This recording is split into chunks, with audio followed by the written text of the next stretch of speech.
Good evening. We'll start tonight's meeting with our Pledge of Allegiance. I pledge allegiance to the flag of the United States of America and to the republic for which it stands, one nation, under God, indivisible, with liberty and justice for all. Welcome, everybody. We have no emergency additions. I'll need a motion for approval of tonight's agenda. Move to approve. Second. All those in favor? Aye. Aye. None opposed. Approval of the meeting minutes from June 6th. Second. All those in favor? Aye. Aye. Oh, abstain. One abstention. By the way, I did say at the beginning of the previous meeting that it would be very tough to get motions without staying next to me. So we missed you. I'm sure you survived splendidly, but thank you. And Kevin said he would argue with himself. Okay, perfect. That's right. And I did. Welcome back.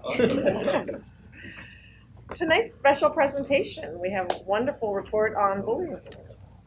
Oh, I'm sorry, public comments. I do have one, Jeff Kettleson. Do you want to speak? Thank you. Hi there. Hello. Thank you. I'd like to present an OUSD document to all of the members of the board. Kathy, can you please pass those along? If any members of the public would like to have one.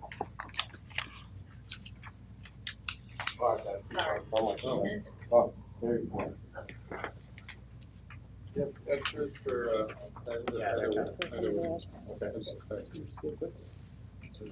one letter.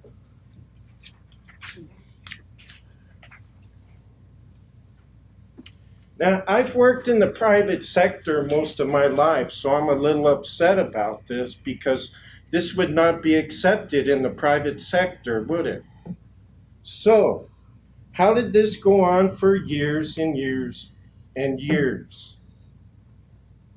And if you look at the rest of the accountability section of the OUSD website, it gets worse. It gets worse and worse and worse. The AMAOs, the SARC, the socioeconomically disadvantaged, the CASP, none of it's good. I guess the guy who's in charge of HR down at Ventura Unified never bothered to click on the accountability section of the OUSD website. He would have learned a lot. So, in my opinion, Mr. Cantwell is inheriting a disaster. I could stand up here for 2 to 3 hours and tell you more and more and more because I've spent the last 2 to 3 months investigating this. And it's just terrible. So, like I said, this has gone on for years. I don't understand why these people are working here. I understand that maybe there's a member of this school board who works in HR. Maybe he would like to suggest that we need to clean out a lot more desks around here. So maybe even as a taxpayer, I'm even more upset. We seem to be paying out a lot of money for nothing. A complete failure of our community you are.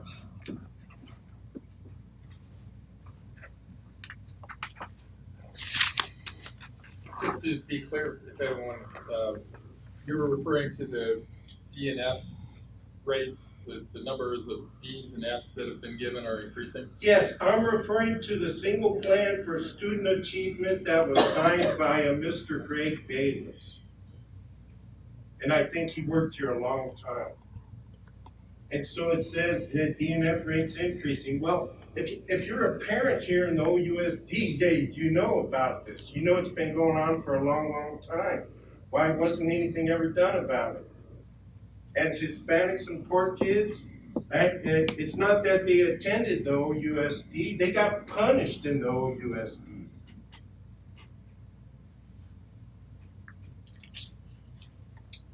So as everyone knows, since that's not specifically part of the agenda tonight, we'll just move on, public comments. We are now on to our special presentations. 6.1, report on bullying prevention. Janine Murphy, our coordinator. I think Hank is going to begin. Sure will, absolutely. Want to introduce, not to the audience, because everybody knows her so well, Janine Murphy, who's our mental health clinician and has been for 4 years, been for a number of years in charge of our intern program, and for the last 4 years has been the person leading our efforts against what we call bullying prevention or anti-bullying. And as everyone in this audience knows, and certainly the board knows, I could not be prouder of her work and the work of all people who support her. And I want to thank all the administrators who are here tonight. I think it's a great testimonial to you, Janine, that they all came while still working as part of their school year. There are a lot of other things you can do on a Tuesday night, June 27th. So, there you go. Well, it depends how long it goes. You might not have to work that. In any case, so Janine and I have had, I don't know how many conversations over the years about bullying per se and about issues that are most challenged students, particularly emotionally challenged, have to deal with. And I can say with absolute assurance that in June of 2017, we are light years ahead of where we were in August, September of 2013. And that's really what this agenda item is all about. I wanted it on tonight's agenda for all the reasons I've already alluded to, and not only my own personal commitment to ridding any place I've ever been of bullying, OUSD in particular, but unfortunately that won't ever happen. It's just you do the best you can, and you are as assertive as the particular circumstances suggest you should be, and there's no formula for it. What works with one student to another student, one parent involved, another parent involved, staff members, there is no formulaic approach. You just have to be creative and do your absolute best, and I think we have. So tonight, what everybody knows around this table is that Janine put together a first-rate report on those 4 years. She also has a short PowerPoint to support the document. But mostly, as we talked, Andy and Janine and I talked late this morning, we want to continue the concept that we've generated at this table over the last 2-3 school years, and that is to have a conversation led by an expert among the board members. Andy and I will participate where appropriate, but tonight in particular, we have the people who have implemented the anti-bullying program in our schools, and I'm positive that either by board members' questions or Janine's prodding or their own individual interest in saying something, that we'll have a great class here over the period of however long, call it, up to and maybe including 6:30. So, Janine, we decided what we did and what we did not want to do, right, this morning about using our time, and I assured you that A, the board members will have read the report, B, they will have questions, and C, you have a great support group out there to work with you. Very excited. And then, I don't feel alone at all. So don't blow it. It's all yours. All right. Okay, well really, I don't do well with PowerPoint presentations, and as a mental health clinician, I'm all about conversations. So I will give a little introduction, but then I really would like to hear from you about what you thought of the report, what questions you have. I'm also not a numbers person, but I can talk to you a little bit about why it is important that we track the information, even though we want to take the numbers and be cautious with how we interpret them. So really, I just wanted to talk with you tonight about a topic that I think is really important, not only to our district, but it's really important to me. I'm very passionate about bullying prevention as well as mental health in general. So let's see, this is going to be my 12th year that I'm going to be working for the district, and I really have learned a lot from the students, from the staff, and mostly just from the teachers and sitting in on, I think, many of the classrooms. And what I've learned the most is the importance of a good, healthy conversation about a particular topic. And I think that we have had that over the last 4 years regarding bullying. I think we have a lot of work to continue to do, and that is an area where I feel also very passionate about, is not only just the topic, but the topics that come along with bullying prevention. And so with that, I think when we're going to have a meaningful discussion about a topic, it's really important that we first understand the definition of what we're going to be talking about. Bullying is used in such a mainstream way that I think sometimes we forget what the definition actually is. And so in 2013, when I first started presenting to parents, we started talking with the staff about how we were going to utilize our new bullying prevention program. It was important that we first talked about the definition and really the three components of it. So not only that it's repeated over time, that there's an imbalance of power, but also that it's purposeful. So students can engage in inappropriate behavior, but it maybe doesn't rise to the definition of bullying. It doesn't mean that we don't engage in a conversation or intervention about the behavior, but it does mean that we can say this particular incident, even though it was inappropriate, was not considered bullying by the definition. That's kind of one of my first issues or questions. Yes. Was, gosh, is it that important, for example, that it's repeated behavior? Or is it even that important as a school district for us to worry about whether behavior that ostracizes somebody or makes somebody sad or that's mean is defined as a certain thing, as opposed to sort of broadly trying to create the culture where that doesn't happen? Well, personally, I feel like it's important to just address the behavior. I don't think that if we sat with a student in front of us and said, sorry, I know you're feeling bad right now, but that doesn't really, your incident doesn't really meet the definition of bullying, that's going to make them feel better. So I agree with you that I think it's really about the behavior. So that's, I think, one of the important parts about the forms that we track, and we can talk about that in a little bit, but it's not just about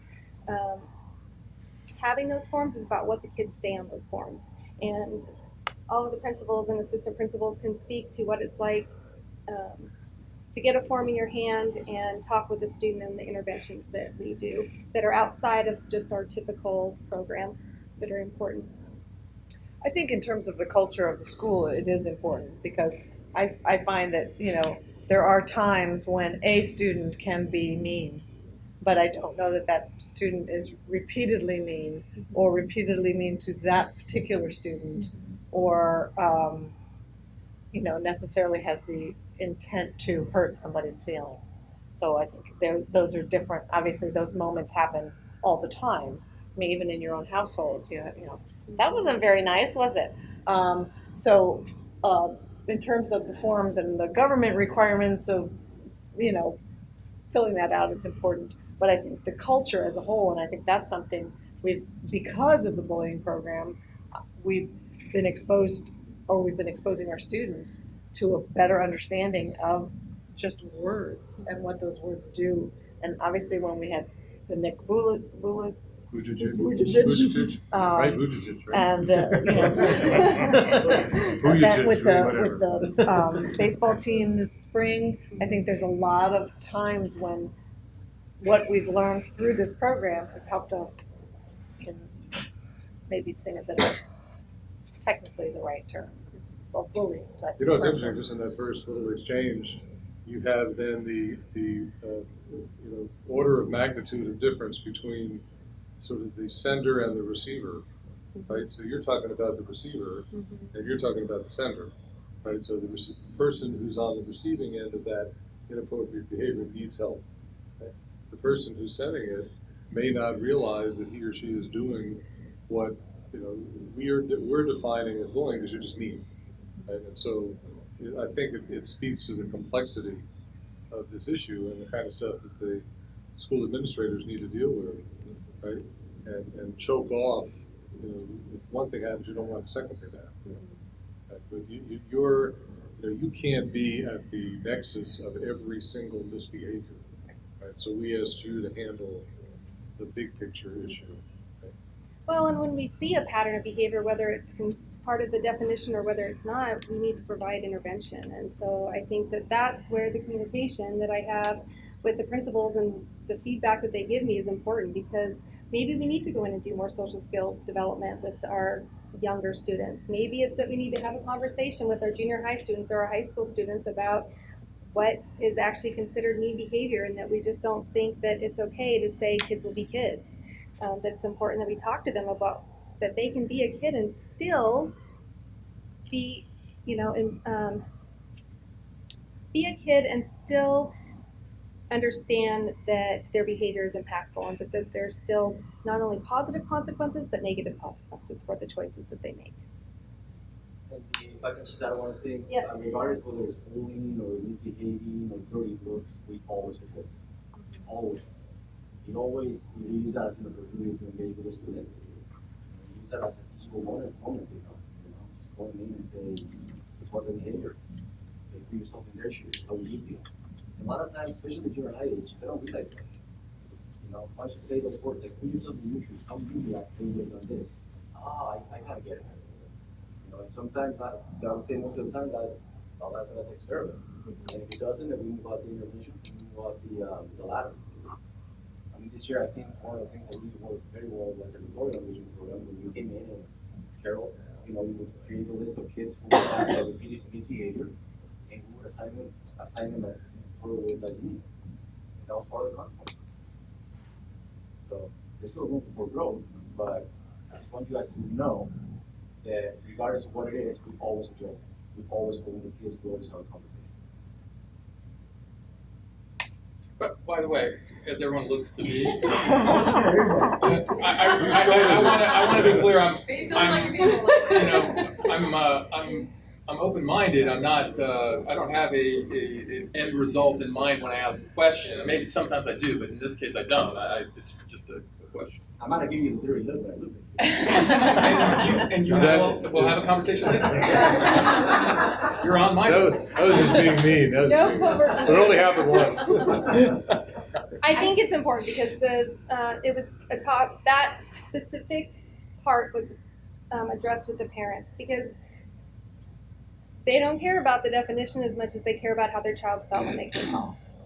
And so it is important that we talk about on the receiving end as well as the initiator. And that's what I like about the Olveus bullying prevention program, is it doesn't just focus on what they consider the bully or the person exhibiting the behavior or just the victim, but they really say it's a community wide issue, and that's bystanders too. Like, who is watching? Why, who's going to intervene? How do we intervene appropriately?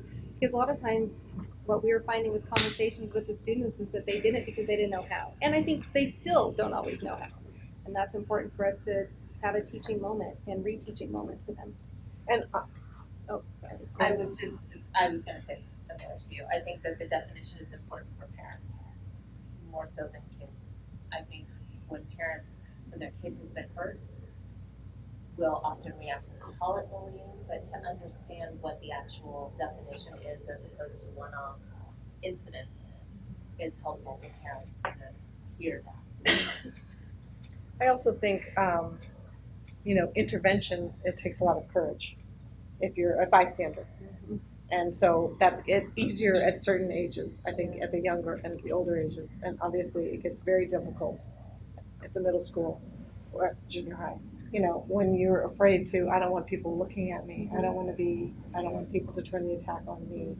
So that's the hardest. It is being a bystander and having that courage to step forward. It is hard. It's hard to and I find a lot of times the kids still say to me, I just don't want to tell. And that for me is the biggest challenge with this program, is how do we initiate a safe enough culture for our students and for them to be able to come and tell us, because they don't want to be tattletales. And so sometimes it's not just bringing up bullying. It's really talking about the other issues that are surrounding it, and then that's how we can get to the topic about what's really going on. It's talking about feeling isolated, or about being jealous that somebody's grown 4 inches and they're still, stuck at where they were in fourth grade. It's just having the conversations about what are the underlying issues. It's not always what they're saying the issue is to us, but there's lots of underlying stuff happening. Okay, so, and one of the important pieces was of the 2013 kind of kickoff was that we gave the presentations both in English and in Spanish. So tonight, some of the PowerPoint presentations that I have are both in English and Spanish, and those are from the very first PowerPoint. Can we kill the other line? I can't really see that at It's all. without the blinds. closing those blinds, it's gonna be tough still. Here. It's a little better. Yeah, I mean, I guess I'm more thinking of other people that don't have it from All of this you should have in your report too. I just am utilizing it as a way to guide myself so I don't get off topic. Okay, so we talked a little bit about the definition, but what were our goals? What was important to the parents, what was important to the students, and what was important for the staff to understand. And so this was kind of a way for me to outline in each presentation what we were hoping to accomplish to set just a standard so that we could talk about interventions and we knew what we were talking about. When a volunteer came on our campus and we said that we expected them to intervene, or when a bus driver saw an inappropriate behavior on the bus, how are they supposed to intervene? So this is just a guideline for us to be able to talk about that. So, we did talk about the definition, we did talk about the rules are posted everywhere, we did talk about what we call on-the-spot interventions, which is about how we're going to address bullying behavior. And then we really talked about what do you do after that? So where do you report? And it still is amazing to me. Every year I ask the students, where can you get bullying harassment forms? And there's a pause. Even though for 4 years now they've heard the same information. So in the back of their agendas in every single office online. So it's, kind of that constant reminding of how they can access support. And then of course we always want them to talk with 2 adults, and that's another part of my conversation with students is, can you identify 2 people on campus that you would go to if there was an issue? If you can't, talk to your friends about who they trust and why they trust that person. Build relationships with your teachers. Yes, you're the student and they're the teacher, but it's really important that you build relationships with them. They're not just there to lecture to you. They are really there to be able to engage with you in conversations, and you can ask them for help if you don't know where to go. Do you guys want to chime in on any of that piece or comment again? The common language part really is so beneficial. Janine, at the beginning of this program, made these big posters that we have in the windows of the library at San Antonio up in the Carbon Hill at Summit. And there's simple messages that really gets the point across, and we do refer to it. It's like, who do we go to? And I think it's really important for the kids to practice that common language, and it's there year after year. It's simple to the point, and it works. And by encouraging them to tell 2 people and to continue to tell someone if they don't feel heard, I personally feel like that's teaching them self-advocacy, because we want them to be able to utilize that skill as throughout life. So it's really starting at a pretty young age, teaching them how to advocate for themselves. Yes. Ojai is a very elitist culture here, and some of the staff members, being adults as we are, the way we interact with the kids can be very nuanced or very subtle. So I'm very interested to hear what you might have to say. I mean, some of the 8th graders and 9th graders are just kind of like really small little kids. So if a teacher kind of snaps at them and says, okay, kid, study harder next year when you come back, in terms of the back on a little 5-foot kid, I mean, I don't know what you have to say about things like that. Well, to me, I think we were talking about nuances, and I think that when we are talking with each other, we all have bad days, and we can say something that could be inappropriate, even though we Yeah, don't but mean you it. have staff members working here in the OUSD that are very well connected politically to the wealthy elite of this community. So in a way, they don't really care what a parent or a little kid or a school board member or a superintendent might think of them. I personally haven't had that experience. I both as a parent Do and you live in Ojai? yes, and we've been here for 13 years, and I just personally haven't had that experience. It doesn't mean to say that other people haven't, and I think that when they do, that it's important that we talk about it.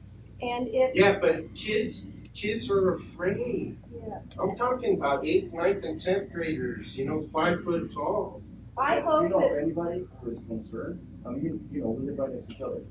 Please bring their names up to my attention. I'm more than happy to help you with that. Well, Yeah, Jeff- but California is la la land. It's very difficult to fire a public employee. So Jeff, I think, two things.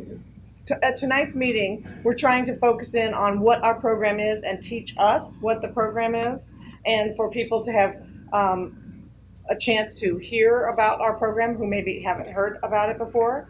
But I think if you have a specific, it's very difficult to address a large, comment. Your comment is very large. If you Well, can, no, wait. So tonight's point is not for this public back and forth, right? You had your public comment, your 3 minutes. So then if you can write down what you're thinking and say, I want to speak to a board member or to a superintendent or assistant superintendent or to our person in charge and say, I have heard this teacher say this thing.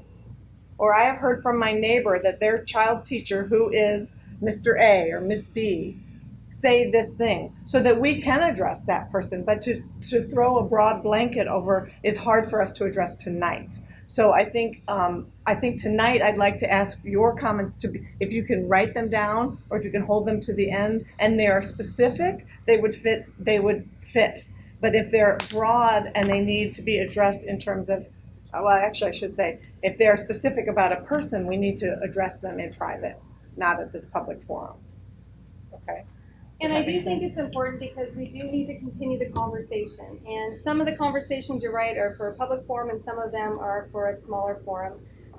But generally it's about continuing to have conversation. And so whether we agree or disagree, I still want us to be able to continue to have those discussions with each other so that we can have a better understanding of where we need to continue to grow and do better.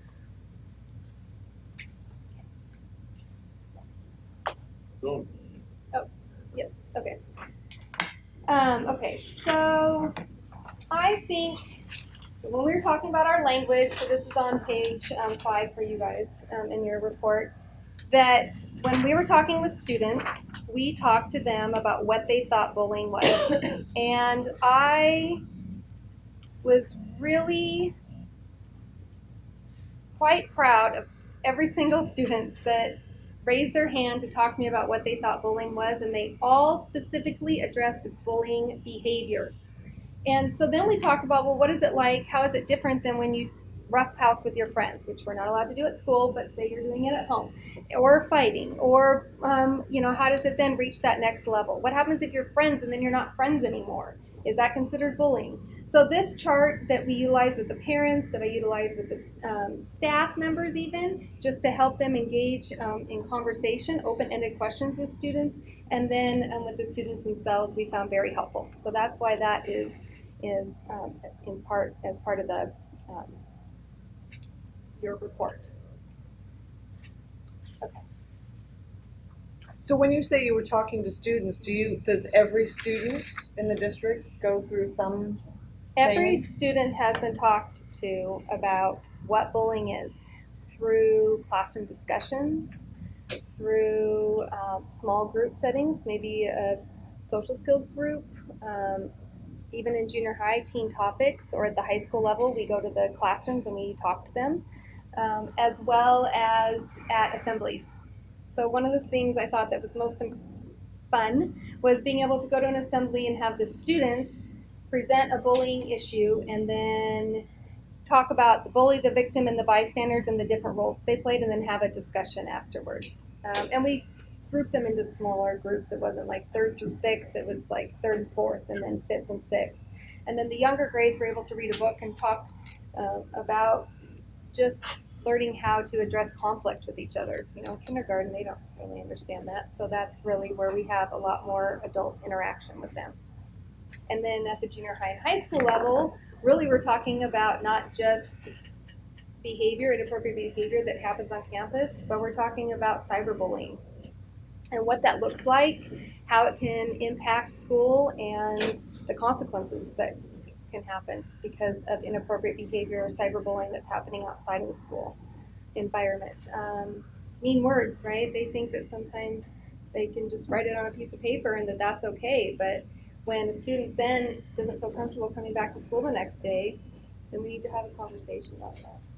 That was a question I had about the data. Does this include cyberbullying or these? So this is not just incidents in the school, it's also That would be online. cyberbullying that impacted the student on campus, or we had needed to address it. And on a Absolutely. percentage basis, how big of a challenge is cyberbullying here versus in person? Do you have any kind of sense? Well, I think that you guys are the ones that are receiving those reports, so. I would say it's a low percentage for elementary. So for the junior high, maybe a little higher for the elementary. Very seldom, so. Yeah, I'd say it's kind of always there, but I'd say that more recently, I think parents have really understood how it can impact them legally by having children bullying one another through the text messaging, etc. There seems to be a little bit less of it in the realms of that day, but it seems like it's always potentially there. We have to be really careful about our Google classroom chats because students have Google emails. And your kids who are curious, they're like, I know how to do this. And so it's just supervision and holding people accountable. And it's just a constant challenge. But it's not as bad as it was a couple of years ago, but I think there's this discovery by a lot of people, a lot of kids, like, wow, look what I can do. And it seems like it really escalated. And I don't think I'm mistaken that it's just toned down a little bit. I think as parents are becoming more engaged in making sure that kids are being appropriate. Also, what I get from cyber is somebody calls somebody a name or says something mean about somebody else. It's not a bullying situation, but it's a mean situation that has to be dealt with. And the kids know, screenshot it, bring it in, this is why, so. How about advice?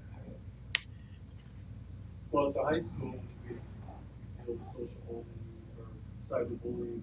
Probably we hear more than Javier, 10%. I'd say probably 20-25%. Some points that we use because the kids all have phones and they're older,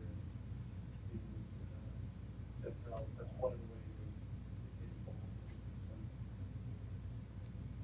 I like to continue to encourage parents that no matter what age their child is or adolescent, that they still have access to their phone, whether they sit down together and talk about it. But as they get older and they've had their phone for a longer period of time, I think sometimes we just trust our kids and we forget to maybe revisit those conversations about what sites are they going on. What I always learn the new way that they're communicating, like Kik and Snapchat so long ago, and how it works. I always have them sit down and show me how it works because I usually don't understand it, how I'm going to direct message somebody versus, send somebody a picture that supposedly disappears in 3 seconds. So I enjoy having those kind of conversations with not only my own kids, but with the students as well. And I think at any age, the parents should be, in my opinion, sitting down and continuing to have those conversations with them. It's just a way to get to know them better and what they like and what's happening in the world of teens. We also address cyberbullying starting in 6th grade when we're doing the Girls Empowerment and Boys Integrity program. We talk about cyberbullying, and I have pamphlets that I hand out that we give all the students, and we talk about that. We go through on the Xbox, what do you do? Some kids forget that they can just block somebody. They don't, for them, it's just they must have a friend, or that they can turn off the system for a little while and go do something else. Um, or not use their phone for a little while. So sometimes they don't like my suggestions, but they are options, right? They're still choices. So continuing those conversations is important. Okay, so here's my least favorite part, which is really the numbers that I'm not very good at. But from 2013 to 2015-16 school year, we tracked just the number of bullying harassment forms that were completed. We did not look at specifically whether those forms that were completed, how many of them were actually fit the definition of what bullying is. Last year, I think during the LCAP meeting, during the LCAP board meeting, it was brought up that why weren't we doing that? And it was important. I honestly just didn't even think about it because I wanted everybody to start using the forms, and they were, which is great. But we really did need to refine our data and also talk about how many of them were considered bullying incidences. We were kind of doing that through conversations and talking about it in our interventions, but I wasn't tracking the data. So this year, we did track it. So it makes it difficult to compare it to previous years, but you can see, for instance, Matilaha overall had 22 bullying harassment forms completed, so turned in this year. But out of those 22 forms, only 4 of them were actually considered bullying, where it fit the definition. And then you can go down. So do you feel like in that situation, the form actually gave the student a way to reach out where they weren't comfortable having, right? If someone's mean to them, there's not an adult around, or they don't want to go to the office right away, Yes. this gives them an opportunity to get it addressed without being face to face with an adult. Right. Yes. And they're not necessarily the official form. We encourage kids to write on a piece of paper, to bring it up, to affect students who wants to do the profession. It's pretty flexible. That's probably why numbers go higher. Right. We'll always And encourage you guys so to write it every paper is addressed in the same process. Every single, which is why it's hard, because I don't necessarily want to look at the numbers and say there's a lot of bullying happening. That means there's a lot of communicating happening, and that's what I want. We want our students and our staff and our parents to communicate with us by filling out those forms if they have a concern, because they're all addressed, and there are interventions no matter what the outcome, whether it's considered part of the definition or not. And along those lines, I think James sort of implicitly assumed that a non-bullying incident was probably somebody being mean. Is that accurate? Yeah, still. Dirty looks, they're very common in junior high, especially with girls. They'll apply a form for a piece of paper and they get a competition. She looked at me. Exclusion. Or she didn't look at me. Yeah, or she didn't look at exclusion is always an important, I think, topic that we address, especially at the junior high. And when I happen to be at the junior high more this year than I have been in previous years, and I saw a lot more students coming up together to complete forms. So, power in groups. And they did help each other out. And even though we didn't have all of them fill out the same form, we wanted them to hear their own stories, and they were happy to do that. It was good. Are there discussions with the cyberbullying in conjunction with exclusion? Is that a common, something that you go over in those discussions? I think just generally exclusion is important. It's part of our rules that we're going to try to include people. I think it's a discussion that we have when students feel excluded, like what that means. Because sometimes they feel excluded because they want to be part of a friend group that maybe doesn't want them to be part of their group. And so then we talk to them about who else can they be friends with. And so even though they're feeling excluded, it's not necessarily bullying.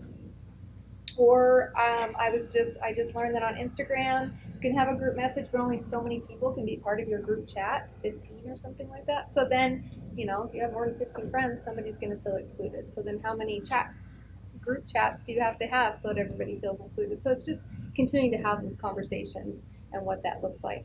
At the elementary level, sometimes I use a shield, and we talk to kids about sometimes you do have to shield yourself a little bit from information. And in our technology age, that means like not always going on and not having, not stalking everybody else about where they're doing or what they're doing, and for kids to be conscientious about what they're posting.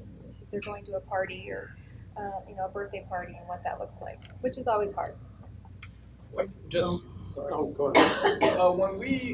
When we have one of these meetings or I don't want to call it full-blown intervention, I don't know what the term is, but do we notify the parents? So the parents, is that, would we potentially just do that with the kids and just leave it at that, and then, or do we have to tell the parents that? It depends on the incident, to what extent kids were involved. I mean, it's a fight, always we're going to call parents. If somebody got hurt, always we're going to call parents. Not just physically, but emotionally, we communicate with parents. But if it doesn't merit that, we don't. But I would say probably 90% of the time we communicate with the families. And I wonder, do we periodically get pushback from families and say, well, what you're really doing is you're telling my kid to be friends with somebody? And Well, hopefully we're not ever telling somebody that they have to be friends with somebody else, but hopefully we're having a conversation about what that relationship looks like and what each student's idea of what that relationship is going to look like and whether it matches. And if it doesn't, then let's talk about how come it doesn't match.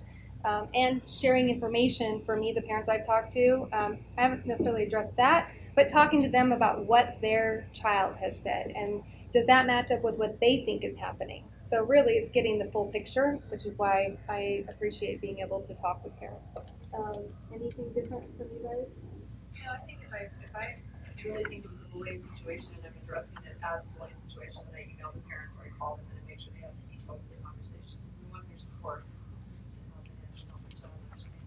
I mean, do you find typically that parents of the alleged bullier are open to that, or do you find that they often say, no, my kid's not a bully, why are you making this accusation? Yeah, usually I've got enough evidence, it's really hard to argue that they weren't bullying, so, It makes it a lot easier once you convince the kid to understand that it was bullying. Once they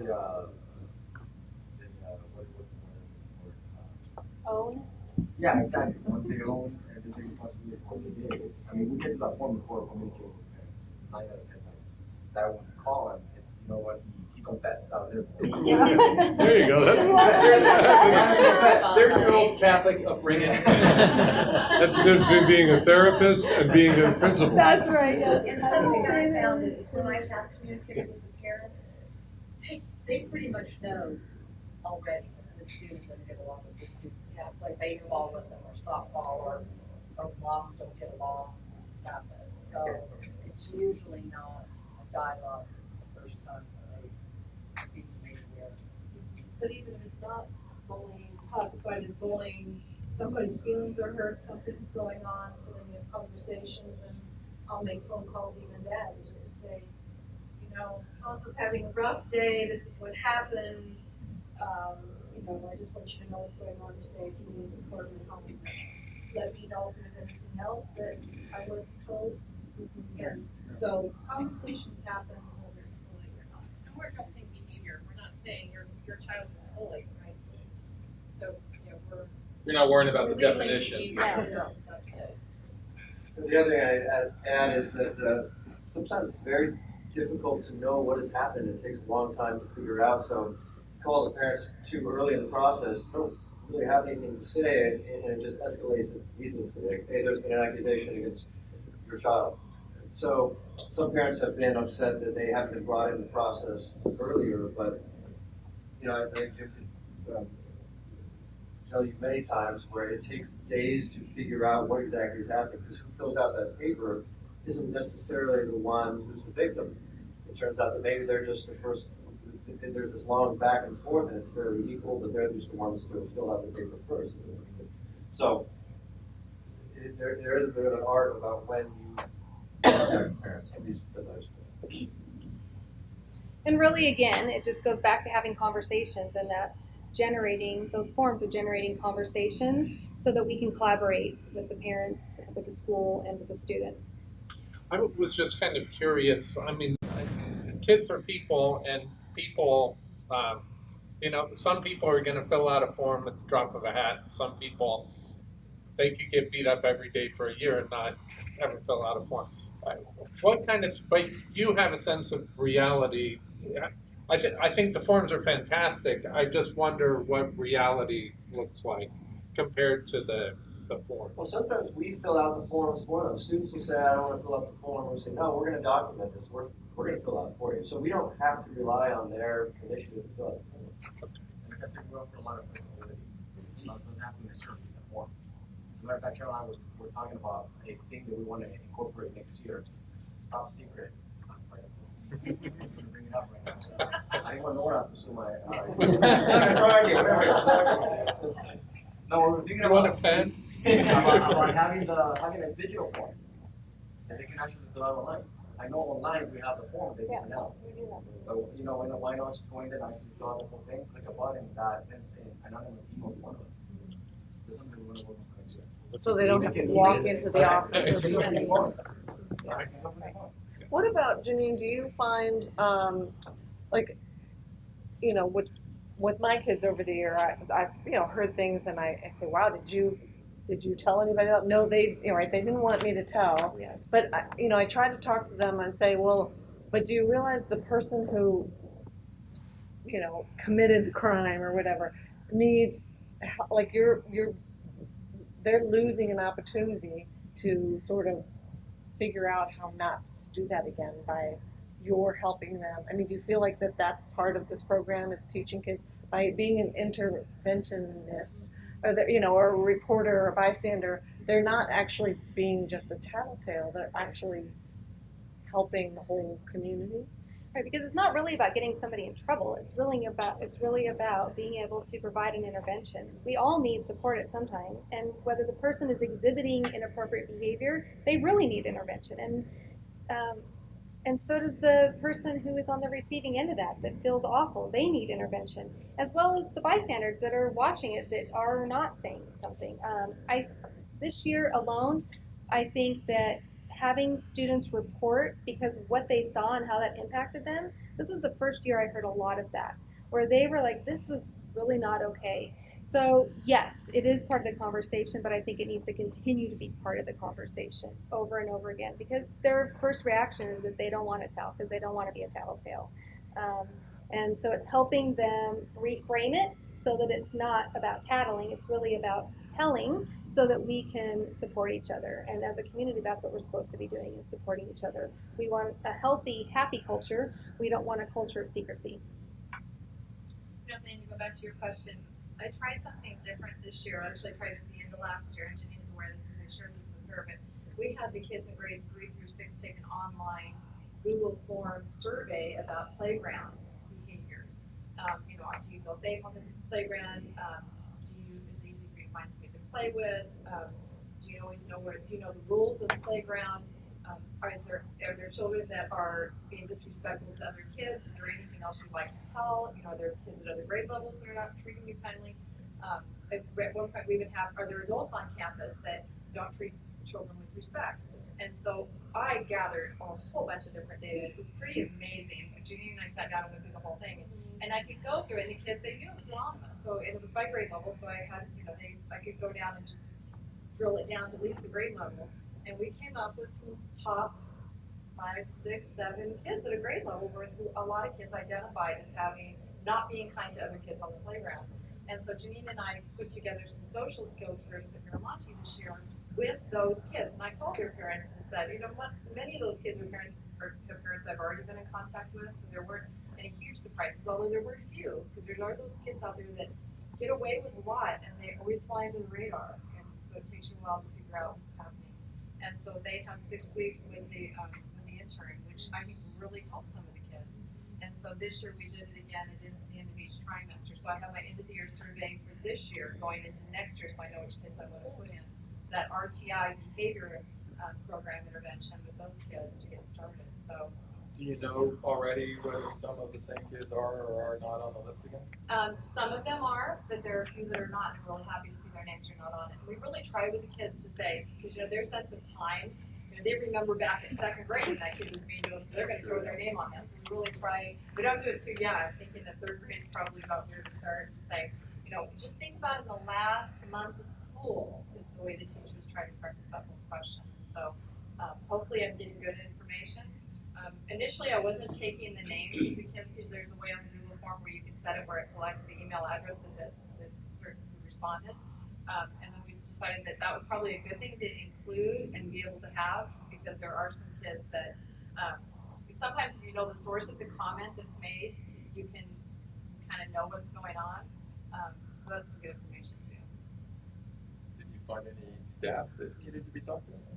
Actually, I did. I found somebody I needed to have a conversation with, and I was very openly honest about what was being said by the kids. And so, and that person we worked on, it happened to be a new duty supervisor, and we said, okay, we need to go, we're going to the CHAMPS program, we're going to do 3 to 1. Every time you have to correct a child, you're going to find 3 kids, you say something positive and nice to that day, because the perception was that she was not lying. But I know that's not true. She's, she's very serious about her job, and sometimes that didn't include the nice things too. So that, and her name was not on it like it was at the beginning of the year. So that's great. She's made improvement, and I told her that too. I think that is also, I mean, we always focus on the positive, but I've noticed that through these conversations that we've been having over the last 4 years, we are also focusing on what the kids are doing well and what we want to continue to have them do well and get their input. And Cheryl, you did something this year at COPA that talked about positive. Yeah, I went out to every 5th and 6th grade classroom and just talked to kids about behavior and character. And then I have this book that I really like, and I read them a passage from it where this author, he goes out and looks at cultures and organizations. He was on this college campus, and he's walking across the campus, and everybody, he's with this beloved professor. So everybody they pass is like, hello, how are you? Nice to see you. And he's just blown away by how friendly the place is. And so after he finishes, he's walking across the campus by himself. And when he's doing that, the same thing's happening. Hi, how are you? Good day. Have a great day. And he goes and talks to that professor. He's like, what's going on here? What a great culture you have. How did this happen? And he said, we have one rule. And the rule is every time you pass anybody, you have to greet them. You have to say hi or how are you or whatever. So I read that passage to the kids, all 5th and 6th graders, and I said, so what do you think? Like, how would COPA be if that was our one rule? And they were all excited about that. But then I said, that doesn't have to be our one rule. We could think of a million one rules that could forever change COPA. So we brainstormed ideas. They all came up with different things. We ended up narrowing it down to about 10, and then every 5th and 6th grader voted. And we ended up adopting a rule for this school this year that was everybody must give one compliment every day. So what we did to piggyback with that is Mr. Ando does this rice experiment every year where he takes 2 rice jars, I don't know if you've seen this before, but the kids talk really mean to one jar for like weeks and then really nicely to the other jar for weeks. And believe it or not, the jar that you talk mean to gets very moldy and very yucky. So you can really see like how it matters when you compliment or when you're using mean words. So we did that experiment in several classrooms this year, and they really got to see the physical effect of what it means to be kind or to be mean. So yeah, that was a fun way to really look at the positive this year and what we could do to support each other and be kind and caring and that kind of thing. So were the results in the other classrooms that the rice had the same impact, or is Ando really just doing something? I didn't share it, but I was in Mrs. Grant's room for a meeting at the end of the year, and sure enough, her mean jar was nasty looking, and her nice jar was nice and white and pristine. So peer review. Yeah, peer review. I would like to add to that now there's a phrase that took don't mold my rice. Yeah. And we have posters everywhere, so the parents see that and they're like, what is mold my rice? And we have little things that are our rice guy. And so we all have buttons with the rice guy that say, I saw that in the commercial. yeah, it's awesome. Yeah. But it's a good way to get the parents to recognize that we're focusing on that as well. The rice at my house looks really pretty good. Or whatever that's worth. The power of positivity. So, and even the rules are framed in a positive way. We will include others. We will try to include others. We want everybody to just try to do their best every day. And that's important. Okay, I think. Okay. So each year we try to have a focus, and then after having these meetings and talking with the students, we figure, okay, what else do we need to do better next year? And one of the ways that we do that is to then set goals. And here's our goals for 2017-18. I think it's important, we were just talking about cyberbullying, and so we're going to run some groups at the junior high and high school level about cyberbullying and about how they can help prevent it, because the students are the ones that are online and they have the ability to be able to shut it down or continue it. And so we want them to be able to feel empowered to do that. I think it's about time we have a web page that not only just addresses some of the mental health resources that we have, but also some of the bullying prevention. I know we have the video up, but I think that it might be helpful for parents to have some other resources as well. And then, of course, we want to continue to train as many staff as possible in Safe Talk. I don't know how many of you are familiar with Safe Talk, but it's suicide awareness for everyone. It's for teens on up. And the conversations are very impactful. And it's not about them stopping somebody from attempting suicide, but it's about talking to them about, if they're concerned with somebody, how they can access support and where they can do Maybe that. you can remind everybody about the leadership that you and the students took on in this program where you were approached, right, to do the vignettes, right? Oh, yes. Yeah, there you go. So take some credit for that. That was really important. Was it 2 years? It must have been 2 years ago. I presented Safe Talk to the leadership students at Nordoff, and there's a feedback form at the end. And the feedback was, these vignettes are great, but they have nothing to do with teens. And they were correct. So I talked to Living Works, which is the program, and talked to the county, which was funding the program, and Nordoff department. We filmed it. We came up with vignettes. We had the actors and actresses, and now we have 3 new vignettes that are part of this program that are specifically for teens. Yeah, good drama. I mean, the drama department was amazing, and how they were able to kind of take their vignettes and carry them with them as we were filming. It's being used countywide then? It is. And more? It is And more. nationwide There you go. as well as overseas. So anybody that is Safe Talk trained can go on our website and they can utilize those vignettes. And they'll translate them into many different languages as well. So kudos to Nordoff and for the students for speaking up and that they could see that change was made. So that was really important. So we're going to continue to do that. I just did a Safe Talk training for the AP psychology class at Nordoff, and we had a very rich discussion about suicide and what teens think about it versus what adults think about it.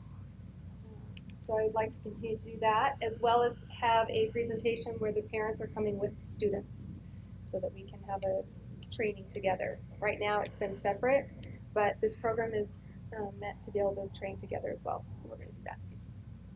That would be very cool. Janine, I have a couple of questions for you. Yes. Off the top of my head, can think of a couple of families who I have talked to in the last couple of years, not specifically terribly recently, who have left the district because of bullying, and I'm wondering if we have mechanisms to talk to those families after they've left to find out what they needed that we weren't providing, what went wrong, what. In your conversations that you had with them, did they speak to that they had tried other? To talk be to honest, somebody? I didn't delve, and I didn't ask. I was not speaking to them as school board member Shelley. I was speaking to them just as they were telling me anecdotally what was going on, and I didn't press for information. And so I can't even tell you. I can only tell you that they told me it was bullying. I can't tell you that it actually was. Right. I don't have any specifics. I just wondered if, as a district, we talk to those families. If we know that families are leaving because of that, or if they're only just telling people on the side, if there's any way to understand that better. So I'm going to turn this way, because when students exit the school, you guys have conversations with them about why they're leaving? Yeah. I don't recall my knowledge as far as a specific incident that caused the family to move because we didn't do something about it, or. Well, actually, that kind of goes back to, when we looked at declining enrollment. That's been kind of a question, well, when families leave. And obviously that a family can choose not to, but we have had families leave and we usually find out is there a reason why you're leaving, right? I'm moving, or my child wants this, or we're experiencing. I'd say that we, not often, but it's going to happen. We have families that aren't really happy at a school and they will transfer within the district to find a benefit to that, either that child or the whole family. And sometimes they just need a different environment. San Antonio is a wonderful small school, but sometimes it's too small for kids who are super competitive and they want to get out there on the ball field and compete against others, and they need a new environment. Or we'll have some families say, oh, it's such a bad bullying problem, and then they go to another school and lo and behold, the same thing's happening there with that particular child. So it's a mixed bag. So, but it sounds like we don't have anything specific set in place that We don't follow up families. pulls that data. But I think at least this year, anybody that's left, nobody has said it's for that reason. And in fact, we've taken 3 families in, and we have a new one coming this summer that are leaving their school because of bullying, coming to us because they hear that we're proactive about it and we're doing something about it. And I have been privy to one of those conversations, the interviews as the student was coming in, to ask them specifically about how they felt they were bullied, what our culture is like at our school, our avenues for reporting, so that they were front loaded when they were coming into the district, so they knew that they had an avenue. And for us to understand what, not just the word bully, but what specifically was happening at the other schools, so that we could, make sure we provide any interventions that maybe needed to happen right away. And that was at the junior high level. High school? Our attendance secretary tracks, and we have a document that catalogs students that leave and why they say they leave. But that's a in-person or a phone conversation, so whether or not that information is accurate, it's hard to know. But we do have that, and I think I've shared it maybe with you. Not necessarily a formal across every school. But I do know of, your comment sort of jogged my memory. There is one student I can think that is leaving because of troubles with friend groups. So I don't know if that, I know for a fact that student has not been the victim of any bullying, but that there are social discontents. On that theme, and I'm just wondering if we're catching students moving from Matilaha becoming incoming freshmen at Nordhoff. Is there follow-up with those families that move off of our rolls? We have a survey that we give in combination with Javier, all students who do not plan to, and I think that pretty much captures all the students that don't ultimately come to Nordhoff from Matilaha. And it's a survey that actually started about 7-8 years ago when I was assistant principal, and asked them where they're going, what's been their experience, how long they've been in the district, what do they think about the school they're going to, what do they think about the Nordhoff in various categories. And so it's always interesting, but I don't think it's been terribly revealing with respect to things that we can do. A lot of it has to do with publicity. There's misinformation about, we are cutting back on advanced placement courses. Like, no, we're not. I don't know where you're hearing that, but it's not true. So a lot of it is misinformation. So whether or not they're giving us the real reason why they aren't coming, that's obviously good. Some of it actually back in the 10-9, 10-11 range, 10-11, 12 range more, was accurate. And some of the movement from Matilaha not to Nordhoff, Matilaha in particular a year or two to Villanova, which has significantly receded in the last 3 or 4 years, was in fact because of higher class sizes and reduced opportunities, that was being perceived, which is true, right? And so when you have a school based on an average class size of 15, 16, 17, if your school is 27, 28, that's tough to begin with. When it becomes 33, 34, 35, then the information is correct. You're right, I think that that's true, although that's not what the students were saying in their surveys. That's when the parents take over. That's right. Right. But that was true 6, 7 years ago, far less so. My other question for you, Janine, is slightly off topic, and it's only because it's coming up in our board policies, and it had to do, you brought up suicide prevention, intervention. And I'm wondering if you can give me a little bit of information as to how our district sits in that. Are we dealing with it? Is there a lot to deal with? Is this an issue that we're seeing increase or decrease, or any information? Because I don't know. I'm thinking mostly at the high school, but I suppose district-wide, how we are doing with that issue. Well, personally, I feel like we have very good avenues for addressing suicide ideation. And I think our protocols, as far as if somebody is concerned about a student who possibly is having suicidal ideation, we always have a conversation with them. And you were talking at the high school, it's either myself, it's one of the school counselors who are trained, it's Dave Munson or Jim or Greg, somebody, or a trusted teacher, having a conversation with a student about what specifically that looks like. A lot of times it's just about being overwhelmed. So yes, they are thinking about escaping, but it's not really because they want to kill themselves, it's because they're feeling overwhelmed and don't have good coping skills to address it, or feel isolated, right? They feel like they're the only ones that feel this way even though they're not. So yes, we are addressing it in many different ways, and a lot of it again is through conversations about what's going on so that we can help provide support. Sometimes that support looks like them taking, having some time and not having to take, maybe it's 2 tests or something that are, we talk to them about how they can break it down, or we talk to the teachers and see what we can do. So I think the communication, in my opinion, is really good that way. Yeah, and I don't know if this is particularly germane to what you said, but I'll mention it because it comes to mind.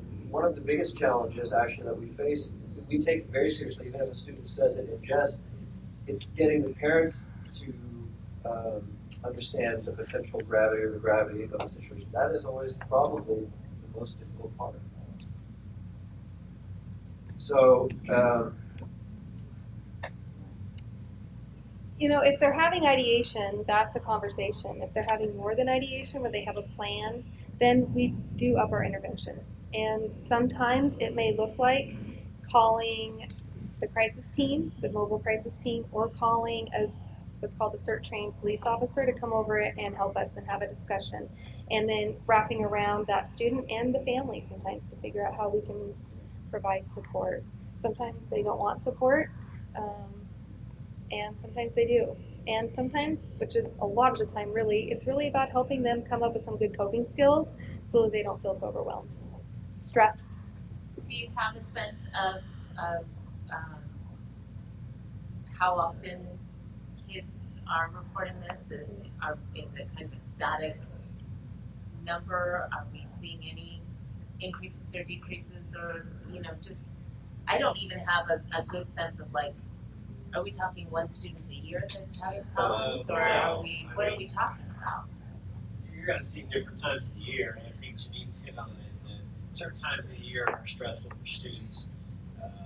We've seen some, particularly when we come back from the winter break, as they come back from a 2-week vacation, they come back and start a new semester, we see increased conversations of that nature, and sometimes certain individuals that just need, I think there was a stretch where we had once a week for the same student for about 5 or 6 weeks.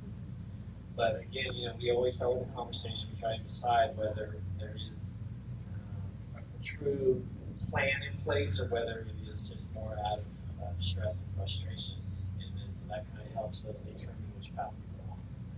And we always we always offer counseling, because if they're lacking the skills, we want to provide that for them. So we always offer them counseling. Whether they accept it or not is up to them. It's not something that's forced, but the school counselors are very accessible. You know, if you're looking for frequency, we don't track it. Maybe we ought to, but I would say it's more like a once a month we do a risk assessment as opposed to once a year. And but remember, that captures everyone who has very serious ideation to the student who may have just said something in jest, but we feel it. So maybe it's twice a month. And I do track it. The interns, we do track how many suicidal contracts or conversations that we have where we feel like we need to do more than just have that conversation, but where we need to provide some extra support during individual therapy. We do track that, and it's very low. I would say this year, I haven't added up all the numbers, but just by thinking of the chart, there's maybe been 3 or 4 times. So, and I don't know how that compares to other places, but I know that the students are telling us that they know that we take it seriously, and they will bring their friends or talk with us. We had that at the junior high this year. Students bringing other students up, saying, "I'm concerned about this person." So there's pretty good evidence over many years that school size can have an effect on a lot of things. High school in particular, where, and I'm not suggesting that a school of 2,000 or more has a serious intensity of these problems, but there is a sense sometimes of anonymity, and so that if you're feeling that you can't cope, and you're in this big place, and you really don't know where to go, that school size on the higher side can be more problematic than a school our size, whether it's Matilla or Nordhoff, where you just sort of always see each other, and the likelihood of someone hearing someone else say something and then being near an adult and being close to an adult can have a really positive effect. And I've been in very big schools and here, and that's always something that we battle, this sense of anonymity, particularly, if you figure the middle 60%, is that those kids in the middle, right? Well, if you have 3,000 or 4,000 kids, you have somewhere between 2 and more than 1,000 than that of 60%ers. In our case, 60% of 700 is only 400 kids, and so it's a little easier to deal with. But we take it very seriously. And we provide interventions and talking with the parents too. So those conversations that we're having, whether it's a parenting, we're talking about supporting their students and having those conversations and how that may look, because that's the kids don't ever want us to tell, and I don't think there's ever been an incident where we've talked to the parent and it was a bad idea. The kid is usually relieved, like, oh, okay, now they know, and now we can have this open discussion at home. But it seems like the natural extension to tie these things together is on the news. It seems like there are a lot of suicides based on bullying. Mm-hmm. Are we seeing any of that here, or a little bit? I personally have not talked with a student that is having suicidal ideation because of bullying. It may be because of stress, or it may be because of friend issues or a breakup, but it's not because they are repeatedly being bullied or isolated on campus. I'm not aware of it either. But it's something important to make sure that we're talking about and addressing. And we ask them, that's part of our investigation process when we are having a conversation with them, is what's going on. Any other board questions? You can flip to the last.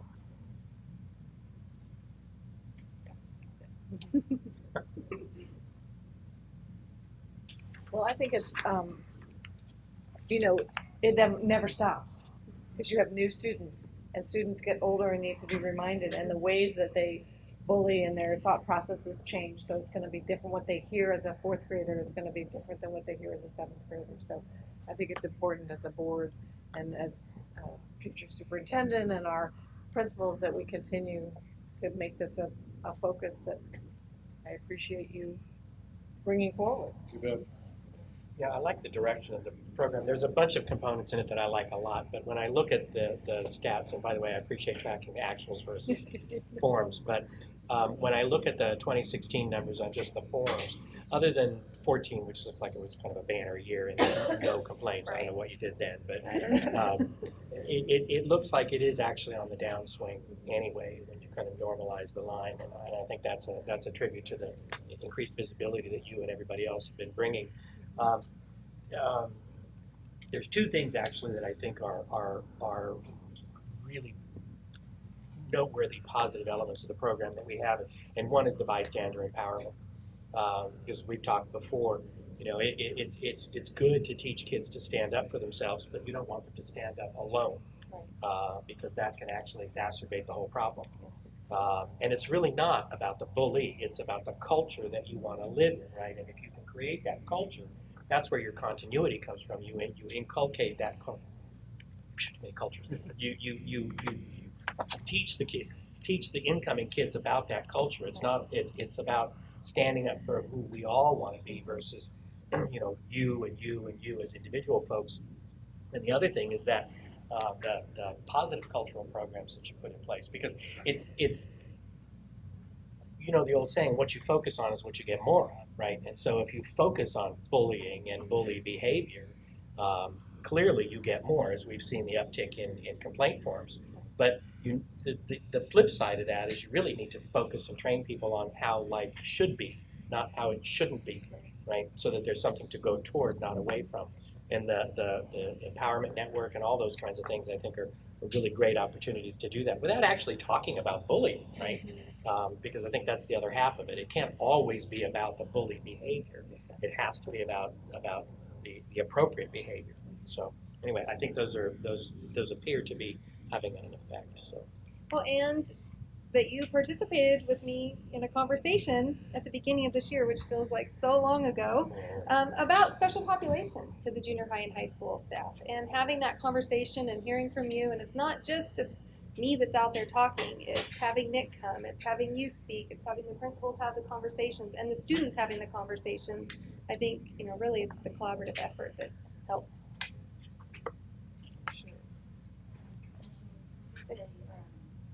I am obviously really passionate about our special needs population, and when we get new families in our district, one of the things that I get asked all the time is, will they be bullied? They're very concerned about that for their children, and I, with really good conscience, and am really able to tell them that that has not been an issue in our district. I think that, that is one area that this whole program has been so great with, is I feel like my students have advocates all around them, that bystander, and that has been really powerful, and it's been very helpful to our families.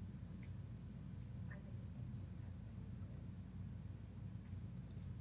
fantastic. I just want to add, it's a slightly off topic. I think we veered at times into broader areas, but I think those broader areas are really important. Catherine's, polling people, including staff. Cheryl's, positive, what can we do positive every day? I mean, really, a culture of kindness, a culture in the institution really makes a difference. I mean, you see it in winning athletic programs. It's a culture of winning. The reason why they win year after year is because they have that culture. And I think, I think it requires a lot of paying attention. We kid ourselves at times that we're paying attention to these details and nuances. And, maybe it's often as much as the full-on bullying, just the noticing of that edge, that meanness for no reason, that we notice with our children. The passive aggressiveness, anyway. So overall, I'm really impressed with all the prismatic ways that we're dealing with it as a district, and I love the fact that you can, in great conscience, say, particularly with special needs kids, that they can come here and not feel like they'd be vulnerable. That says quite a lot. It does. I agree, and it has been a really big selling point for our families. The other piece to it as well, it's consistency, right? And it's you could teach a program, but if your leadership and your teachers and your staff don't embody and model that behavior, it's all a waste of time, right? It's a total waste of time. And I just want to say, I think we've been really lucky to have charismatic leaders and instructors in our district. We don't have a lot of folks, but the ones we got are really good. And including, you know, folks like our departing high school principal who you know, I just want to throw in one little thing, right? I went to high school and I hated it.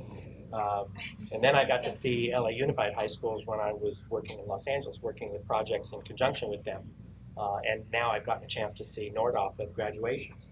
And the spirit that I see at Nordhoff is it gets me all kind of emotional, because it's like it's the high school that I wanted to go to. I went to a small school, so I know what is, you know, small schools can go both ways. Yeah, because there's no place to get away, right? You see those same people every day, and the anonymity of a big school might be welcome to some folks, because, you know, that's the safe space. So it takes a special skill to keep small groups of people going really, really well. Now, I'm not sure if singing and dancing and lyric writing is also a requirement. I guess we'll find out.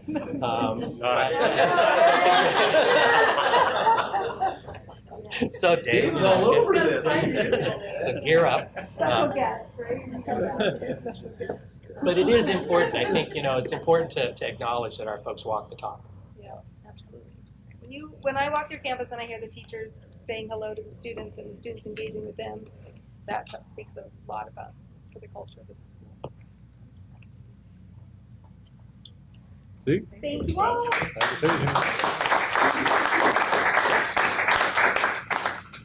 Before we let you all depart, I'm sure you're not interested in our whole evening. I did want to take another opportunity to thank you, Greg, for all you have done for Nordhoff, and to recognize that we will miss you, but we are amazed at what you have done, and we appreciate it. Thank you. I'll miss you as well.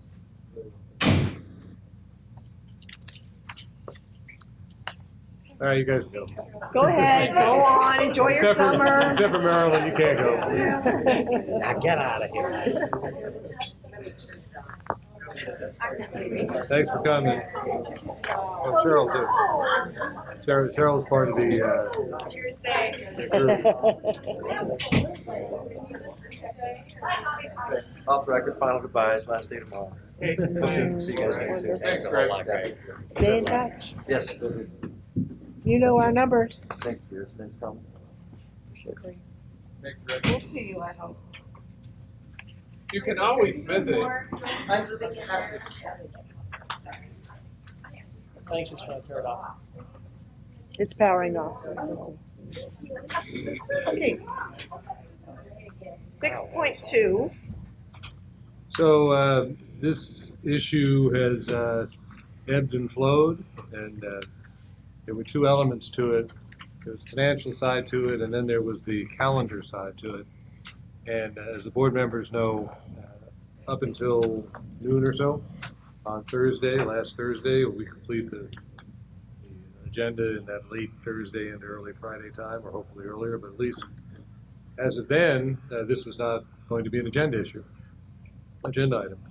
And then Andy received a note from the people who've been working on this, from the Rotary Club of Ojai, saying that they were pretty optimistic that they'd be able to pull together the funding, and that they would really appreciate it if we would forward the agenda item. So Andy and I talked about it, and I've been, as you know, a number of months ago, we both have been supportive of the concept, presented to the board. The board approved the project in principle, but with the understanding that the group would come back to the board to make a very detailed presentation, which, as you can see from the materials, they were prepared to do.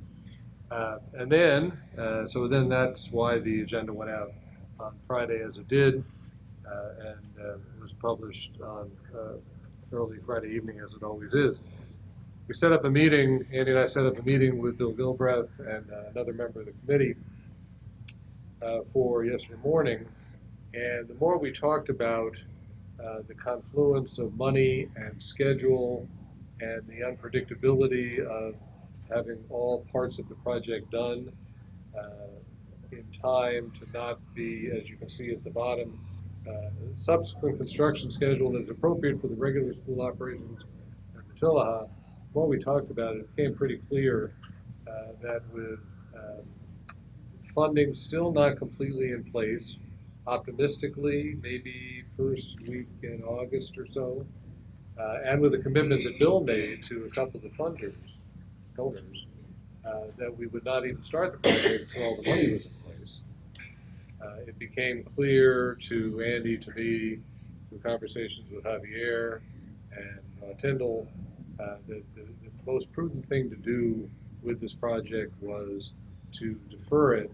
And in this case, defer it, it has to be until summer of 2018 so that all the funding would be in place and the work could start literally the day after the students are no longer there. And then a much higher chance of having everything done either before the students come back or very soon thereafter with only a little touch-up work to be done. So I communicated today with Bill. While disappointed, he certainly understood as our conversations unfolded today.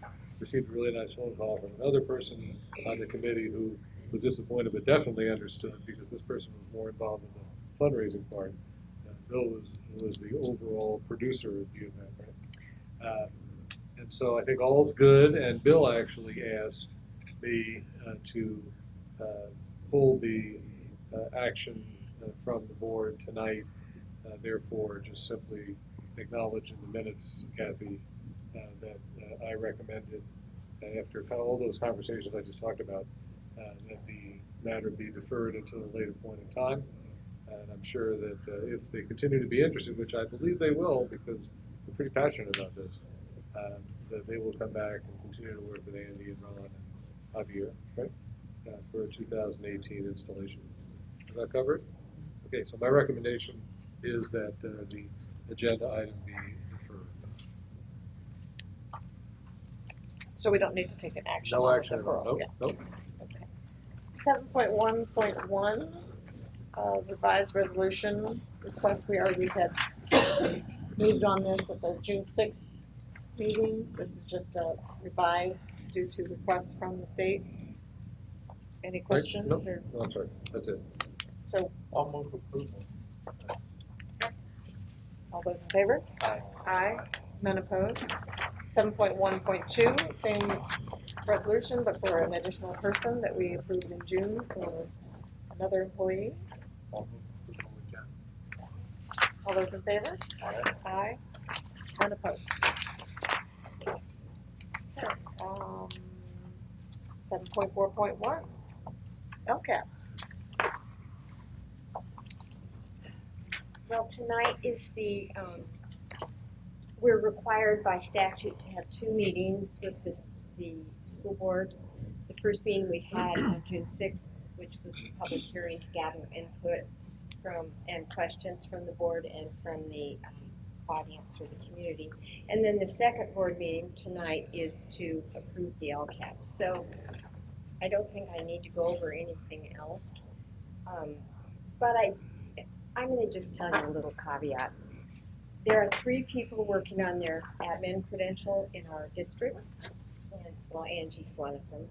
But they've been meeting with me regularly because they want to know about the LCAP, and it's been really enlightening. Yes, it has. And I've enjoyed telling them about it because I like this format so much better than the other templates we've had. You know, we've had 2 other templates. And I really like this format with the narrative boxes, and it's so much easier to explain to someone who doesn't know much about the LCAP. So I feel like this is a much more user-friendly, and I think the 3 people with whom I was discussing, Angie, Alex Mejia, and Robin Munson. So I ask that you approve the LCAP, unless you have any other questions. No, I'm sorry that Jeff left because I was actually going to address that at this point. Because one of the things if he happens to watch this or people are watching, that's the whole point of the LCAP, is to look at that and say, hey, this is something we've seen and we find it unacceptable. So what do we need to do? And I'm always, and I think the district as a whole is this way, is that please don't just say there's a problem. help us come up with a solution, right? If you're a volunteer for the PTA and you're going to complain about cheesecakes, help us find another, fundraiser that you're proud of. If you're going to, help us find. So the LCAP is helping us focus in on these things. I don't see, he did make a comment about comparing us to the county or the county not seeing, but we are actually in the same barrel as the county and the state and the nation in these issues. So I do like that we're not trying to do something different every year, that we're trying to give whatever we're implementing some time, and then to sort of, at some point, maybe next year, we'll say, well, okay, this is the third year we've done this. Are we seeing improvements? So we're not. So we need to come up with some other plan of action. I just want to chime in. I think it's important for folks to understand, as he was saying, in business we wouldn't accept this, but in business we make widgets, right? In schools we don't make widgets, we make people, and people are infinitely variable, and they bring a wide range of skills and preparation to the classroom. He's correct. I do work in human resources. I work in HR in education. And we are very clear that instructors do not control their students. If they're lucky, they influence them. Otherwise, they just, sit in front of them. So you can't hold folks directly accountable for every single student outcome. What you do hold folks accountable for is what Jane just said, watching the outcomes, learning from those outcomes, assessing what to do with them, and then applying what you've learned in the following year so that you can look at larger trends. It's very difficult to get any useful information out of one data point, and that's what was put in front of us tonight. So. And I'm glad to follow Janine, because that fourth goal, the health and wellness goal, has been a pervasive comment for all 4 years from stakeholders. We want our children to be mentally healthy and physically healthy, and they wanted that goal to remain the same. So I was really happy to follow Janine because we had that goal before. I did have one comment. So I went to a county meeting about the state dashboard and LCAP. The dashboard. Which Can you explain it? I found the meeting to be generally extraordinarily frustrating. However, and he said that in front of the I in did. front No, of the I whole told. group. Well, I'm not bashful. Yeah. But yeah, they know how I feel. He didn't even, he didn't even argue against himself. He didn't. He just said it and put it right out there and let everybody know how he felt about the LCAP. Yeah. Hank was a witness, apparently. I was there. Yes, I was there. Yeah, I would never miss an LCAP oriented meeting. You know that. But he wasn't that embarrassed with what I said. I got to go to another table. But one thing that I thought was kind of nice that they showed was some districts take the LCAP and they turn it into pictures and maybe just like a little bit of words, because it is hard to read all of the words for parents and the community. There are 21,000 words. Yeah, right. 7,000 of them are in the template, the original template. We're only responsible for 14. Yeah, we're only responsible for the 14,000.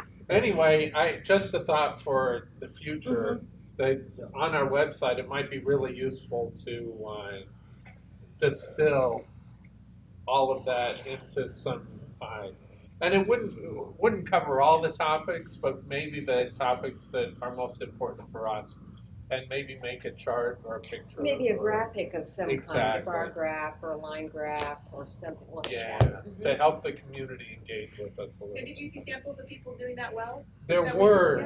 Yeah, like Conejo does their green print for success, so they turn their LCAP into, they still of course have this document, but in addition to it they have their green print. Fillmore I think also had some good material, but Conejo, the Conejo superintendent was giving the presentation primarily in that area, and I've actually reviewed theirs a few times, and it is nice that they have a separate format for our community, and we'll be working to implement that. Awesome. Yeah, I mean, just so you know, when anybody asks a question about the dashboard, they say, "Hey, look, there's pictures on the LCAP." Okay, Cheryl and I will work on that. Yeah, I have a question. Now that the LCAP presumably approved this, how does it percolate its way into the daily lives of those who are tasked with implementing it? Good question. Okay, tonight, after I do the Con App, I'm gonna go back to my office, PDF this, it's a verb to PDF, PDF this, and I'm sending it to the county. The county then will read it, they'll take about a week to read it, and then they send it on to the state. But at our level, as soon as this gets approved, I'm really starting the next one. I mean, it's really a cycle, Kevin, it doesn't really stop. What I mean is, This particular. when we say this is what we're going to do in a Yes. district in order Yes. to address this issue, some human being has to have that top of mind Yes, and say at whatever school they're running or whatever classroom they're teaching in, I'm going to do something that I otherwise would not have done. Otherwise, there's no point to this. So how does that happen? How do we implement it? How do we get it into the daily lives of whomever needs to implement it? Want me to answer it? well, yeah. So, because it's a cycle, everything that's in there is stuff that we are doing or planning to do. So it's probably, a lot of it's probably already in action, right? But the stuff that might be newer then ends up in things like, if you look at my budget at Topa Topa, you'll see how I'm spending money and what programs I'm spending them on. Well, those programs are things that directly come out of the goals for the school that are linked with the goals to the LCAP. Like So, early literacy, that's Exactly. a good example. like, But you do that, you gather the LCAP and you as principals say, okay, here's the LCAP, here's what I'm committing to do, here's how I'm gonna implement it. yeah, and I sit down especially with my school site council and we Right. make sure that our site goals correlate to the LCAP goals and we talk about how they correlate and then we look at our budget for our site and talk about the things that we can do there that support those things. Because And all the schools, this is not, they're not waiting for this document. Right. So for the No, first time. and it has to Right. coincide with the And the six. budget- And when we say when we're saying cycle, part of that is just being in a smaller district. Marilyn is putting information here as a continuous loop of she's in a meeting with Cheryl saying here are priorities that we've identified at the school from the school site team. Right. And so they're moving forward. And so this might actually simply be memorializing what has taken place in those meetings rather than it being what's driving the future discussion or decision making at the site. So it kind of goes both ways. So to be clear, because I know we have all sorts of requirements for the LCAP meetings, and some of which will not include everyone from your school site. Those people will have an idea, some kind of notion of something that they want to do. And all of the action items have gone through to the school sites in each case, and Well- each of them have bought on and said, yes, we're going to do this. Well, leadership team, for example, we look at the LCAP, we talk about the LCAP, talk about the actions and services. And then also the LCAP has to tie to your SIPSA, Single Plan for Student Achievement. And that has to, as you know, go through the school site council. So, and for example, this year, teachers wanted just a stakeholder meeting for the teachers. And so we went over the LCAP and the goals. But really, it's the principles, when it's a school goal or say a K-6 goal or a 9-12 goal, it's the principals who really drive that part. And I think it depends on what the topic is. If it might be something in like goal 4, it might be Janine driving that with my staff and with my students or with the counselors, and I might be a little less in the loop on that. So it kind Or of depends Julie, like in nutrition Sure, services. she might be doing things with the students or with her kitchen staff and things that maybe I'm not as aware of, but hopefully they should be happening because we've all participated in our domains in that process of building that stuff. I think it also, I mean, some of it is because of this format, right? If we said as a community, what's important to us is health and wellness, somebody would say, oh, well, we're already doing this and this for health and wellness, so we put that in the LCAP. These are things we are doing. But I think the important thing in terms of this process is, well, is that enough? Is that enough to reach that goal? And if it's not, then we have to implement it. But you're right, how are we implementing it? Well, I mean, let's be honest. Like for example, as I was sitting here, I was reminded 2 years ago, we all committed to some interactions with the principals over discipline. And there was going to be some committees that we had to form in order to determine how discipline would occur. Did it happen? If it didn't, who tracked it? How, you know what I mean? I just wonder with some of this stuff, how should we get more institutional to say, okay, every 6 months we go through the list and we make sure that we do what we say we're going to do, or is that not helpful? Is that just getting in the way of creating even more bureaucracy? The annual update does exactly that. So starting, as soon as we get the scores, the CASP scores, when we get them usually early August, I'm going to start working on the annual update. And that's how we start tracking. Okay, we said we're going to be 2 points above level 3 on the CASP.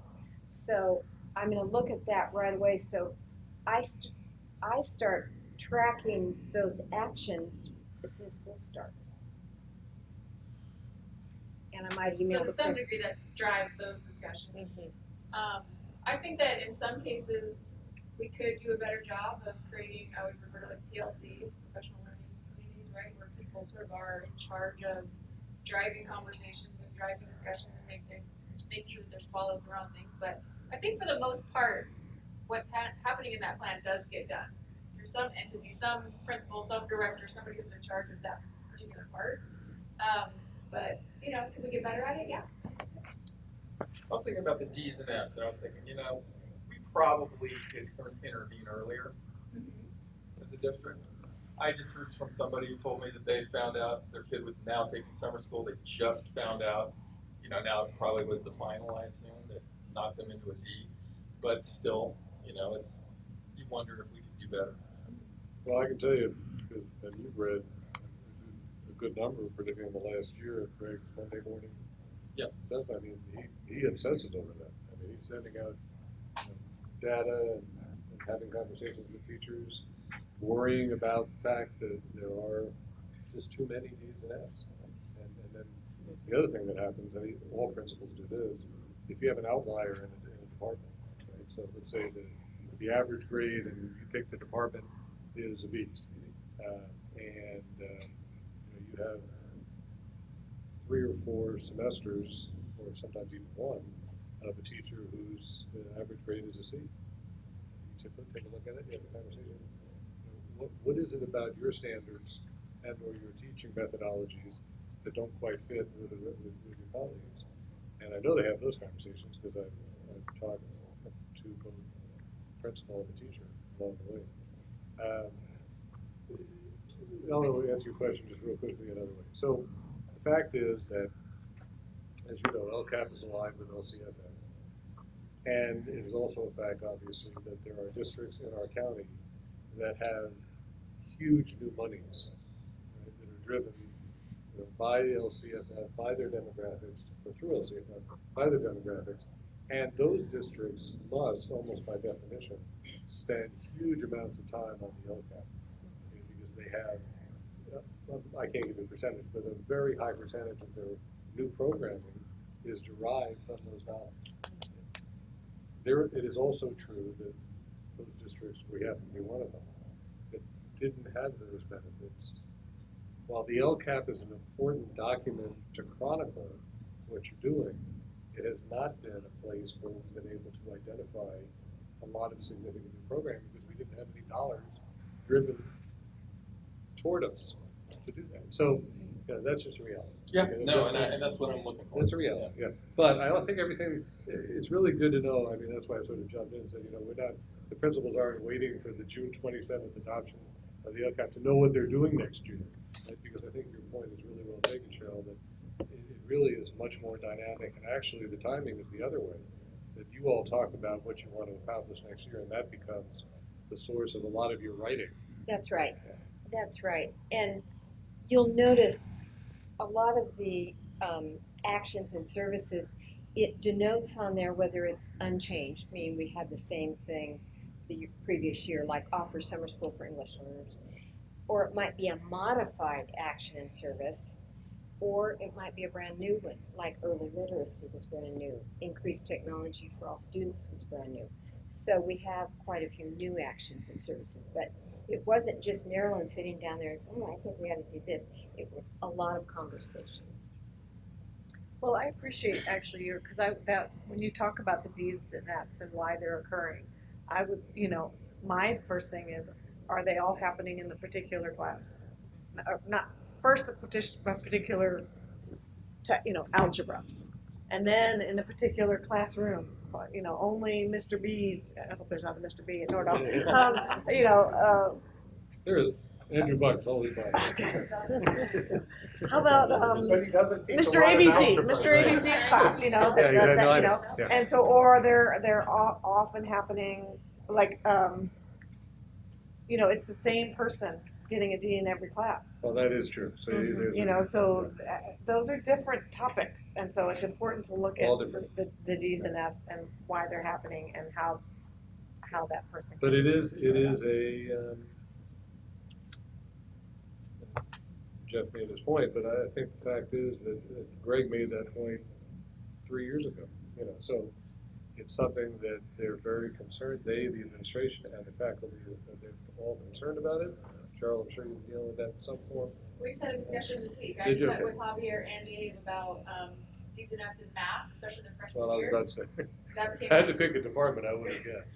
Well, it's a very hard subject, right? It is. That a lot of kids stumble their freshman year in math. Math has become sort of a gatekeeper for them to be able to move up. And so we sat and talked, because for me, it's a systemic problem. You've got to catch kids at a really young age and make sure that we're providing interventions and support so that they don't fall so far behind that then, it gets harder and harder for them to catch up in 7th, 8th, and 9th grade. So these conversations are happening all the time. And like I said, just last week I met with Javier and Dave in Javier's office, and we sat and brainstormed, what's going on at each site, what's working, what's not working. That's part of the evaluation.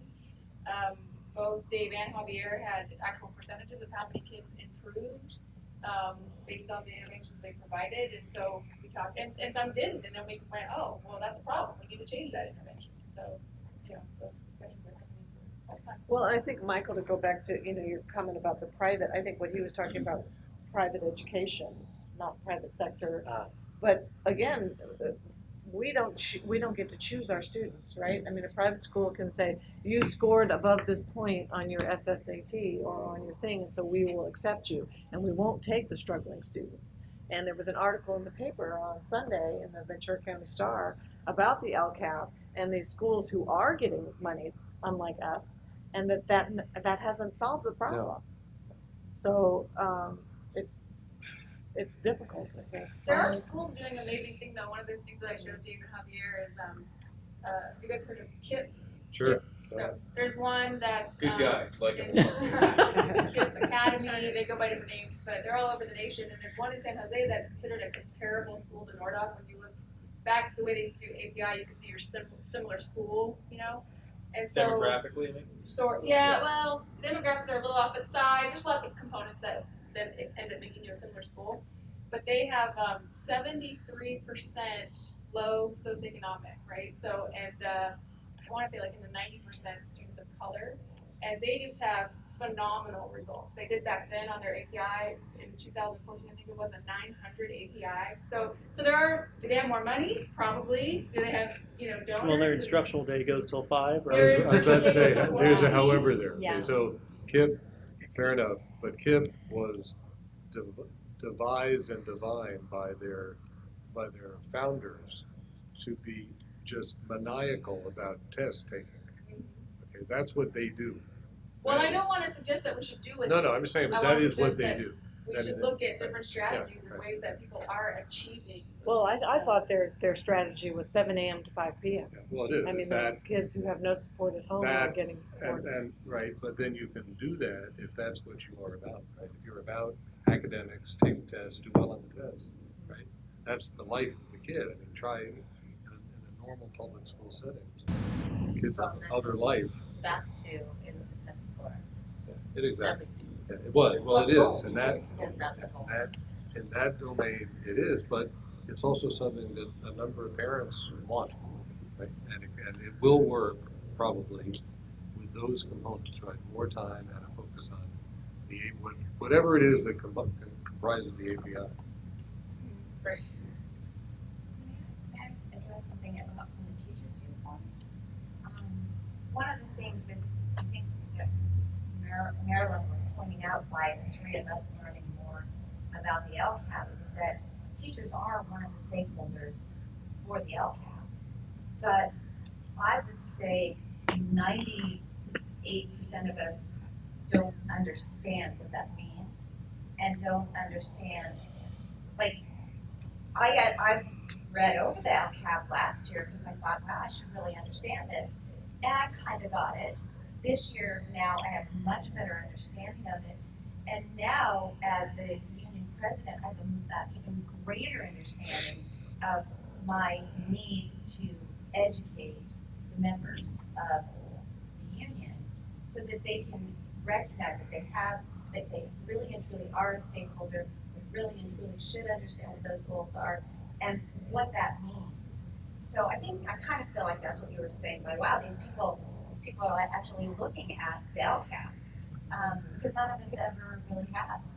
And so I feel like the more we learn about the LCAP, Kevin, the better we, the more informed we are in terms of making suggestions for what can happen, understanding the percentages of change that we want to see happen, being realistic about actions and services that can take place, and then just having a voice, and then implementing all of that. So. Well, I think it seems to me, maybe I'm wrong, correct me, but it seems to me broadly that if you're not in a position to garner additional money to put programs into effect through the LCAP, then what you're really doing is you have a good excuse to do a yearly structured recapitulation of what's gone on and talk about what you want to do in the future. But the fact that it's called an LCAP doesn't really change that. If you don't have additional money, if you don't have additional earmarked funds for particular programs, you're really left with what you would have been left with otherwise, which is just anyone with some good ideas. Let's see what we can do. But you're forced to see what does and doesn't work, which I think is really important. Well, using statistics maybe more than you might have previously, right? We might look at the data. More focused on the data. And then also just documenting what does and doesn't work, and then having new ideas come in, or because you're not just asking for the principal's opinions, but you're asking for all the stakeholders. So I feel like that's a big benefit because you get many more opinions and or ideas about what we can do. And sometimes that can be a burden, and sometimes that can really open up all the possibilities. So it doesn't have to just be money that we do. Sometimes there are lots and lots of actions in there that are like no charge or volunteer, and they're very important actions. I certainly agree with that.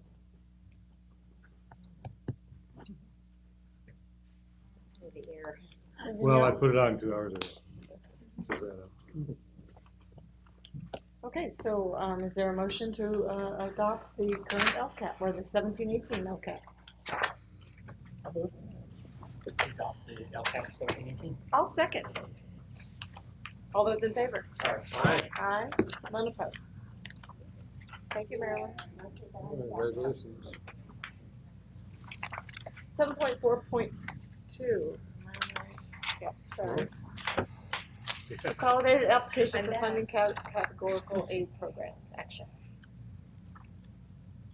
We also have to approve the CONAP. It's the consolidated application. It's really, it's a long document, and I think Kathy gave you the first 3 pages that are district pages. But the CONAP is really just the fiscal mechanism used by CDE to distribute funds. So we have to declare our intent for participation in funding for the federal funds, such as Title I, Title IIA, and Title III.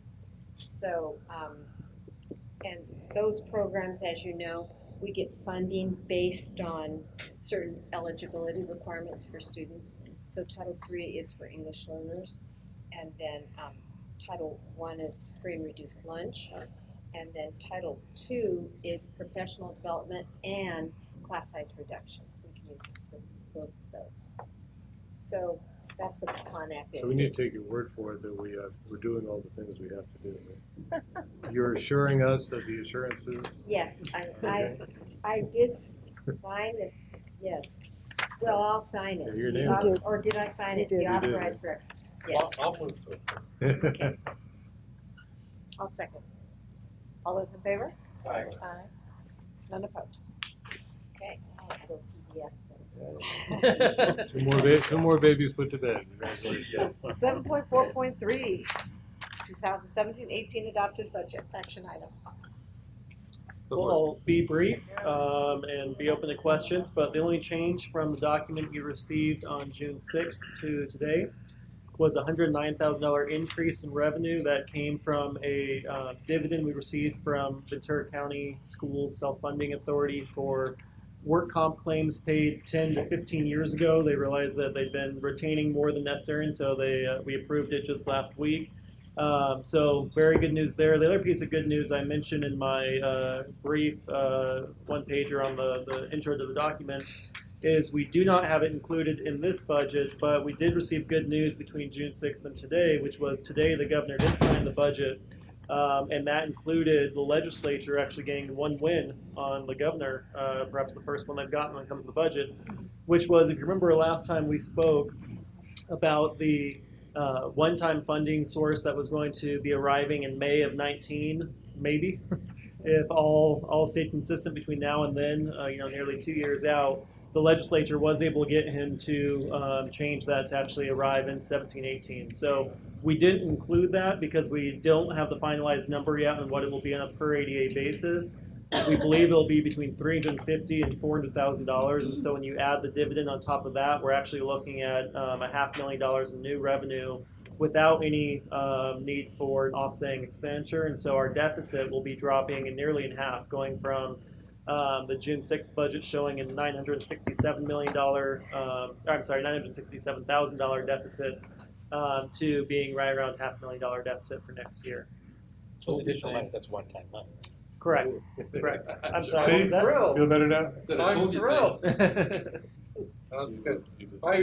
But you signed it like at 3 o'clock. Why don't we have all of the information? Right. I apologize. So are there any questions about the budget? Take the money while it's there. I have a quick question about the how is it decided which of the budgets are printed out? I see like a list of all these sub budgets, and then we only have some of them printed out.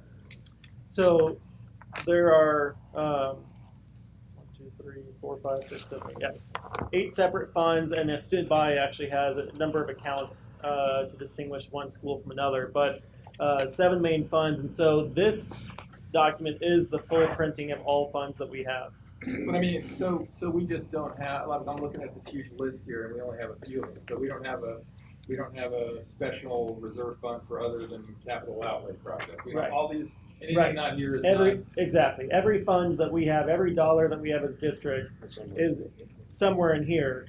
What we do with the budget that's listed here is we only show the general fund because that is far and away the largest, as Right. well as the one that is most relevant to day-to-day Why operations. would we have a self-insurance fund? Don't we have something? That's completely through Ventura County Self-Schools. So we don't self-insure at the district level. It's self-insurance through the JPA or through the Joint Power Authority of all the Ventura County schools coming together. Thank you. Any questions? Do I have a motion to approve this budget? I'll move to approve. All those in favor? Aye. None opposed. Okay, 7.4.4, Measure J projects. I actually had a, is that where we are? Yeah, sorry. Brief conversation with Andy. There have been no changes since June 6th, and we've moved forward on some of those projects, so I don't feel a need for a report, if that's all right, unless somebody's specifically asking to say, can you repeat everything you said at June 6th? Paint looks good on Chaparral on tour. Well, can we talk about just briefly, you know, kind of. You're thoughtful tonight. You hit the swimming community that there's this big old month-long period apparently in the summer when the pool's gonna be closed. Can you talk about that? I mean, just what's going about on there. Yeah. I mean, because I know it was mostly triage, so I'm assuming it's still just triage. We're not doing anything major on the pool, right? Or are we? Oh, the pool is closed. I apologize. So just so everyone knows, the pool will be closed. Exactly. Got it, that was it. Pool will be closed from July 20 to August 19th, and that's because of the roof. That there is going to be heavy machinery and very heavy, roofing materials on, and so the pool is within the trajectory of something that could fall from the roof, and so unsafe for someone to be in the pool at that time, as well as because the bathrooms that are accessible from the pool are within the structure being worked on. We had to close the pool during that time. We also closed the tennis courts, and another example actually of a partnership between us and the rec department, which really is growing. We've had a lot of intersections these past 2 years, is they're making available the Libby Park, Libby Park tennis courts for us. As you may have seen this summer, we're having group or community swim back at Nordoff this year, so they're doing their rec swim classes at Villanova, but they had scheduling conflicts at Villanova to just have open swim there, and so the open swim is taking place at Nordoff this year. And we found a substitute pool for the water polo for the period from July to August? We have not. I know Renee and Jermaine are working on it. Jermaine has no polo, but Villanova. That's what It's got negative pull. I was about to say, you gave that up. 7.5.1, first reading. Mine's my card. Board policies, March 2017. Here, right here. I got my mark. Oh, you marked it, marked it up. Where is it? It's your card. Oh, okay. This is a good time for a commercial break. There you go. Yeah, might as well.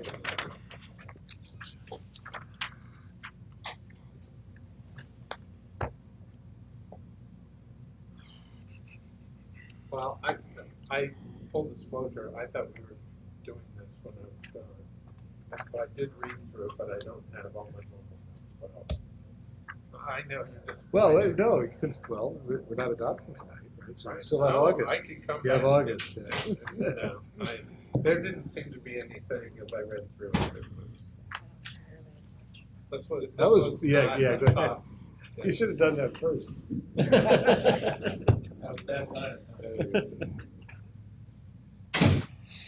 And Well, I my, hope you- my copy was left in another country. So this is kind of an international discussion. While we're waiting, I hope you enjoyed it. That's what I Jim. I hope you enjoyed the first hour. Oh, yeah. You guys are great. I told Janine that, remember, we made this decision a couple of years ago that any one of these presentations on subjects that really should engender conversation, that's how we were going to do it. And she was really pretty relieved because she didn't want to be a presenter, right, with the majority of the time with her speaking. And I think she accomplished that. You all did. Everybody did. That was the kind of classroom that you hope to have. Even, I felt a little bit like when a lawyer goes before the Supreme Court, he has this presentation that he's going to work for months on, right? And he gets the first 4 words out. And this is the Supreme Court. I mean, the U.S. Supreme Court is the one I've seen. But any of these situations where the judges are there and they when they want to ask you a question, they ask you a question. It doesn't matter whether you're ready or not. I was thinking, Kevin, I was just saying that I know you've argued before the Supreme Court that I told Janine it probably won't take very long before whatever it is you were planning to say, right, will be sidetracked by a question. And it took you about 8 words. But it was good. It was exactly what I told her was to happen, and she felt really good about that. That was the best way to learn. And I think we all did. It was really good. Socratic. Yeah, Socratic is absolutely right.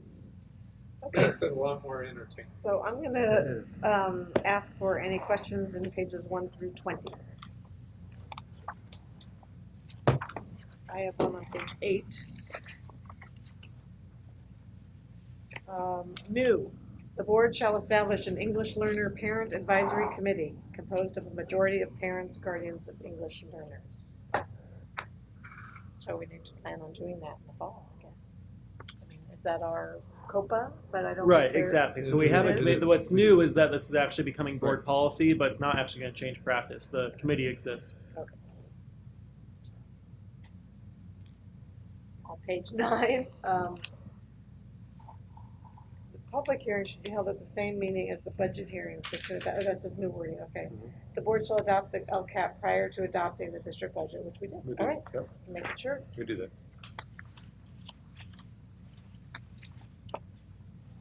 I had one, I'm sorry, I have to go backwards. Okay.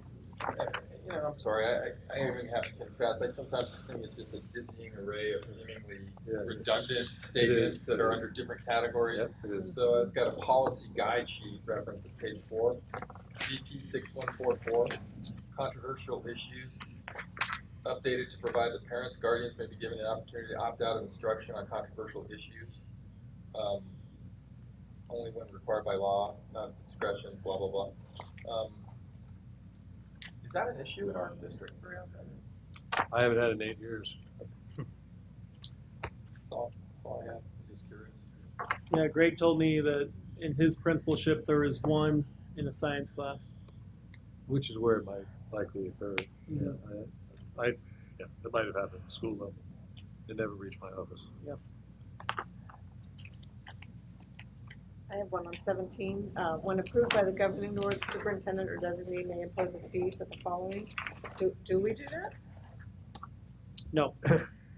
We don't offer insurance for the teams. No, we do not. Yeah, I didn't think so. You know, so, Jane, do you mind if I ask you? Go back to the budget really quickly. Sure. So I did notice that we have we have the ASB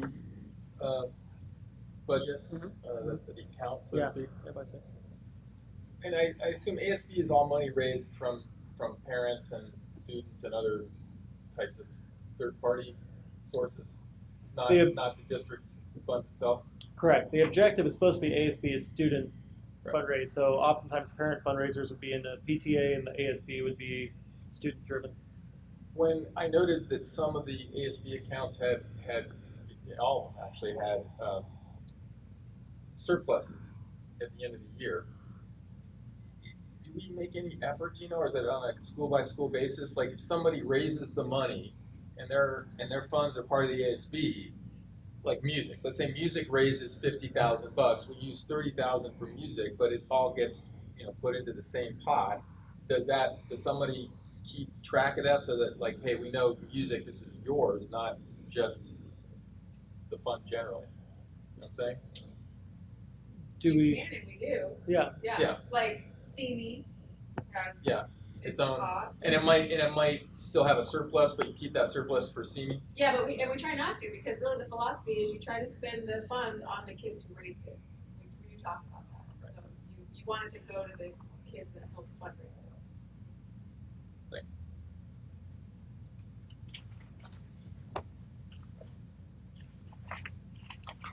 Any other questions 1 through 20? 20 through 40? I have one on page 23. Only a teacher, this is new, only a teacher who possesses an appropriate authorization issued by the Commission on Teacher Credentials. Now we give these passes. Waivers, thank you. So how does that fit or how? The waivers are just for 1 year and we're hoping that they're going to finish it, or we always make sure they do? Oh yeah, we certainly Jody is the one responsible for that and is monthly monitoring, and if there's an issue that's likely to lead to them not gaining the proper credentialing by the end of the school year, then she's certainly in communication with staff. And in fact, this year, not exactly, well, yeah, actually it would fit as a part of this.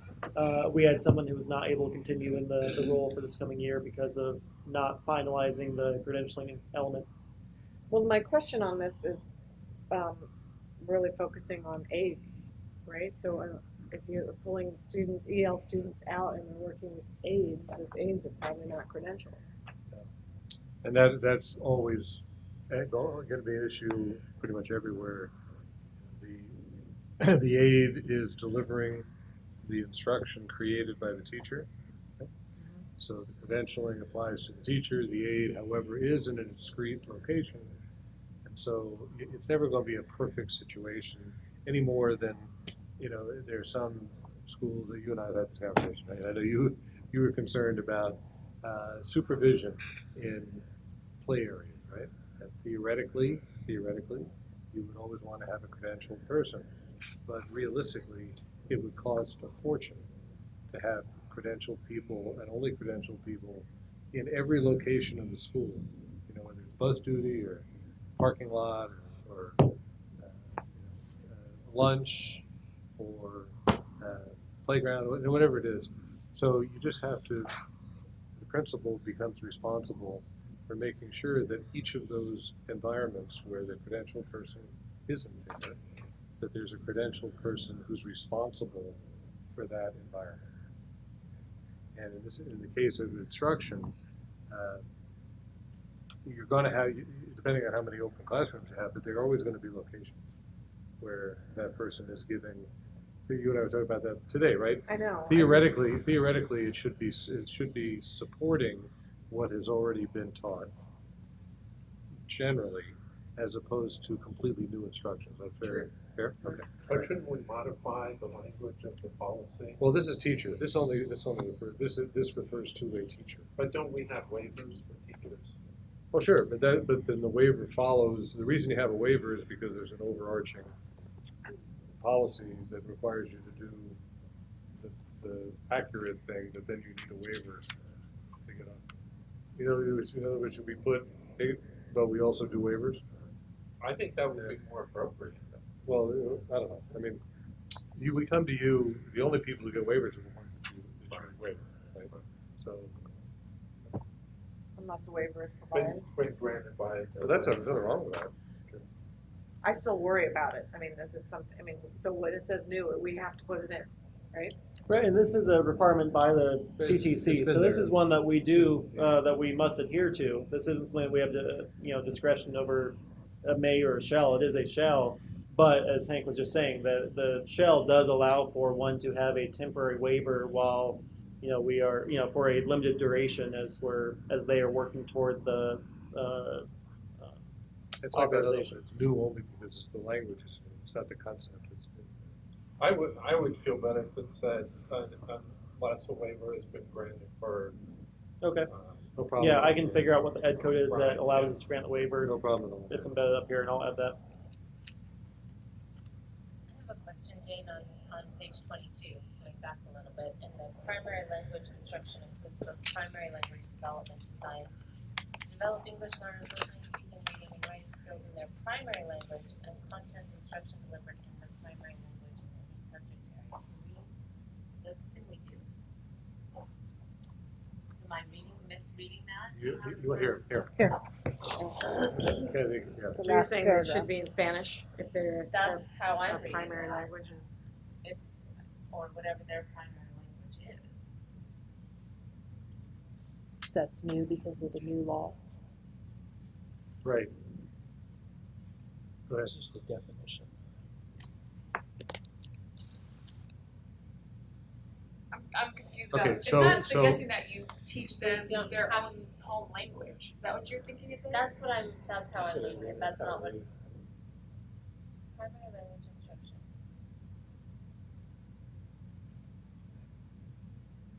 So, for our students who have the most limited English language skill set, how, and then they're learning social studies. Okay. How does that occur? In what language and in what format do those students learn the subject area, subject matter? It's all in English, but they get some instruction that is specific to listening, speaking, reading, and writing. Like basically just learning the English language outside of their content area, right? Right. But then also within the content area, they're supported through SEDI strategies and other strategies. So if you're teaching history, and you know that certain words are going to be difficult because this child has never come across those words, you would pre-teach those words. You might use pictures and photos to help them understand those words. So you use all these strategies to help them try to develop the understanding of the content that they're learning. So those two things happen to support language learners. But Michael is right. This is actually telling you what the definition is. It's not saying that we have to provide primary language. And it's saying they have to be fluent in English, I think, which all of our teachers are.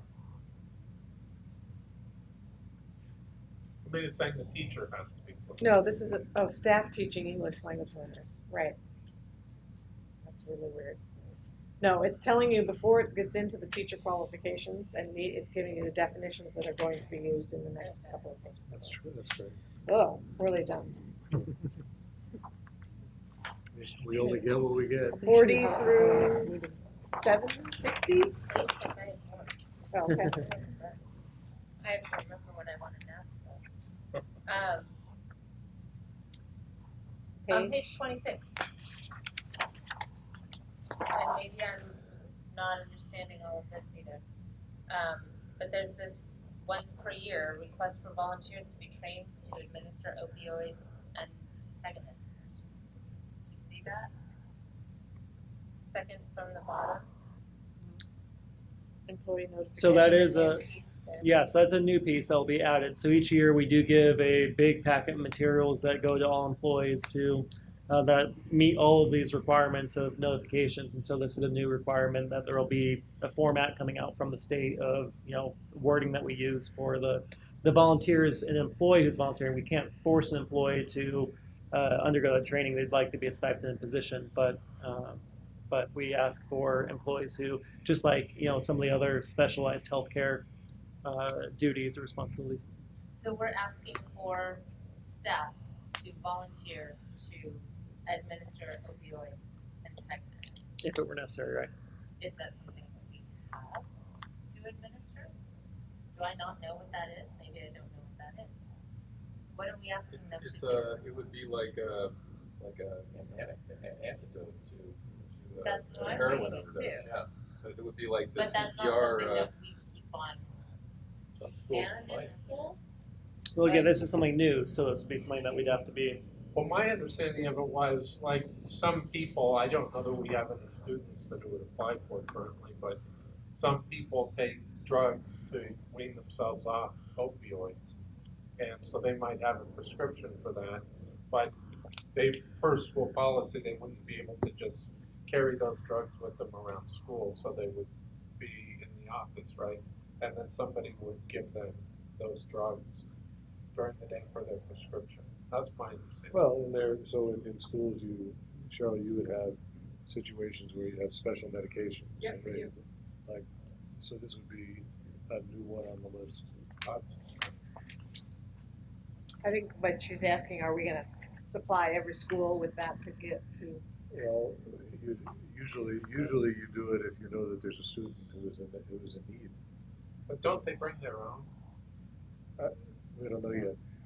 Like in the case of we have a student who needs insulin. Exactly. Supplies his own, and we are trained Insulin's the in how to most give obvious insulin, one. Right? ADHD medicine. We haven't had a case yet. So. Well, I guess that's good. Yeah. Well, but I think our track record, maybe the best example would be how the whole transgender issue unfolded and how we addressed that. And, we do, I think, a pretty darn good job of being sensitive to and administering to the needs of the kids who are involved. So just going back to the section that Kevin referenced at the beginning of the packet, that's for a brief summary of the policies. You'll notice that with this one for employee notifications, that it adds this request for volunteer, and it deletes a notice that we used to send out seeking volunteers to administer anti-seizure medication. So again, this is documentation that we get from the state. I don't know with certainty if the opioid antagonist is similar to the type of medicine that we've been talking about. That would be one where a student who has the need, similar to an anti-seizure medicine, or similar to the timer that you have go off at 10 a.m. each morning, that sort of thing. If it's that sort of situation, or if it's more of the EpiPen that's on, in a case somewhere, in case there was an emergency that may require it being administered. That's more what I was, when I read that, I was thinking more of I don't know the name of the drug that, you know what I mean? If you're having an overdose. That people are starting to carry. Naloxone, that's the one that they're having the cops carry now. Right, Yeah, right. yeah. That's what came to Or my mind. adrenaline to the heart if you're watching Pulp Fiction. Because that's where we get our medical. Is that a great scene or what? You have another one right there? It's 40 through 60? 60 through 80?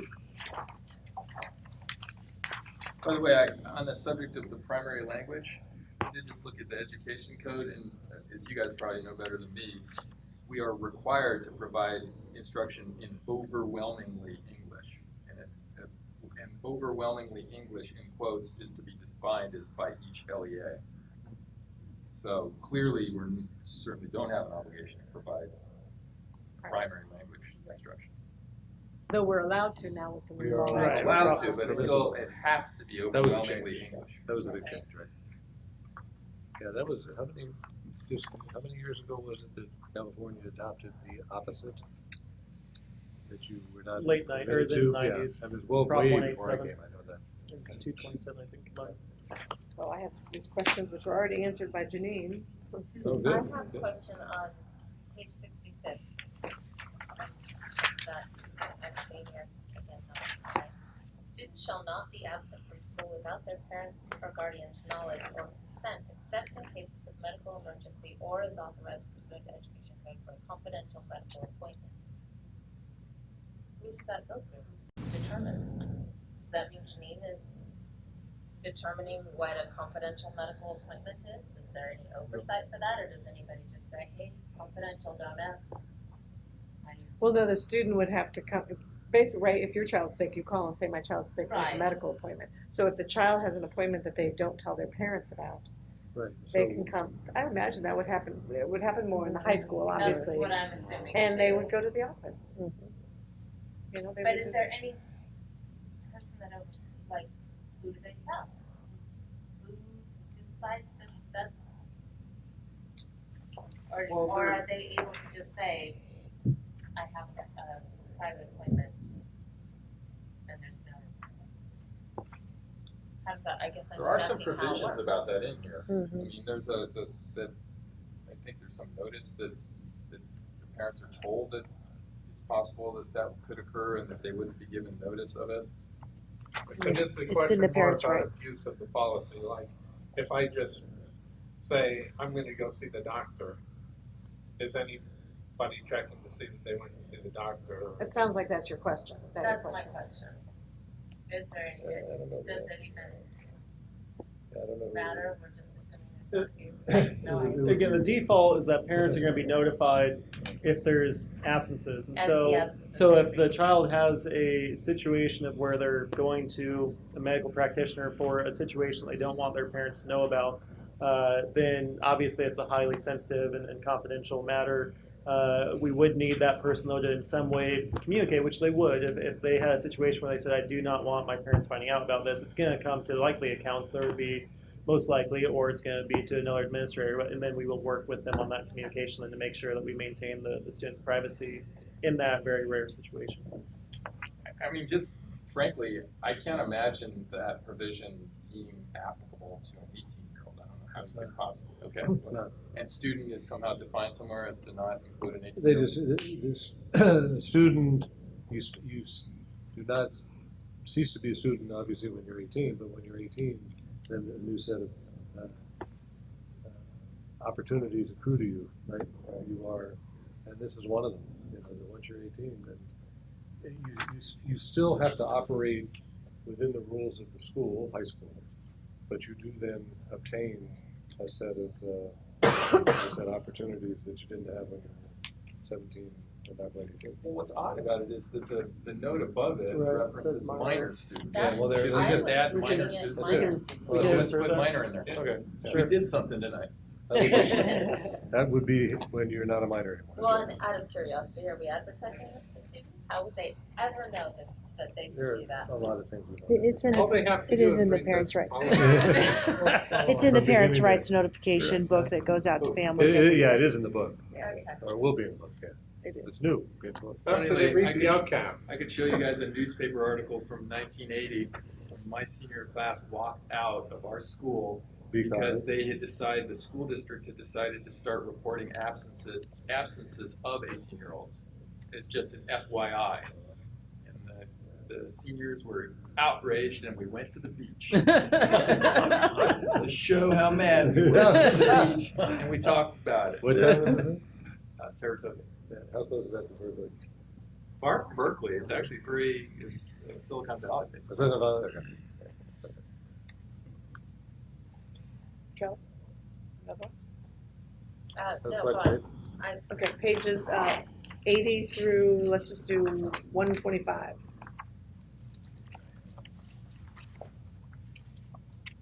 I have one on page 84. New, beginning in 7th grade, course selection and career counseling. I know we do it in 8th grade when the English teachers come and talk. So, yes, at the bottom, on the Roman numeral 2. It's just something to note. So that's still, we actually have that currently as policy. The only addition here is the one below it, the information on districts' language acquisition programs. Oh, okay. Oh, I'd say that's part of, okay, Yeah, the okay, new- I didn't know we the did new it for applies 7th grade. to that row. New applies to Mhm. that row. no? Correct, correct. Okay.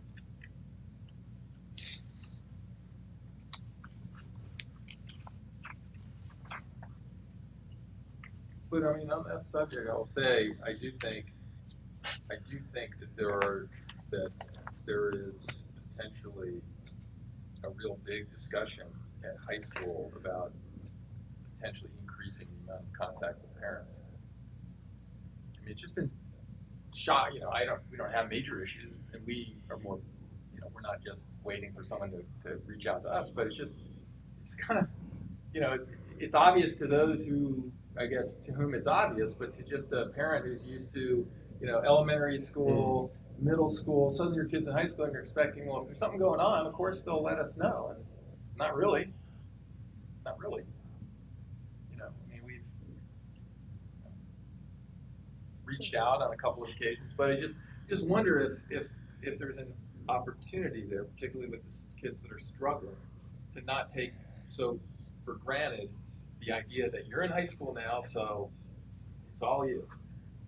It's a conversation. That one of the benefits of the level, as I went through that whole school, they have a quarterly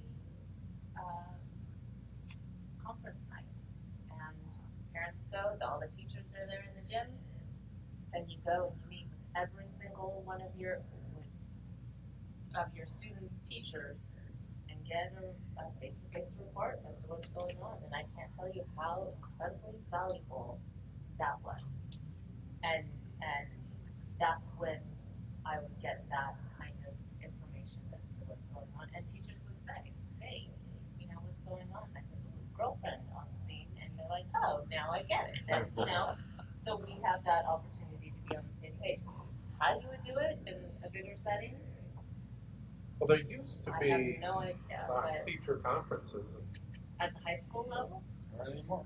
Oh, okay.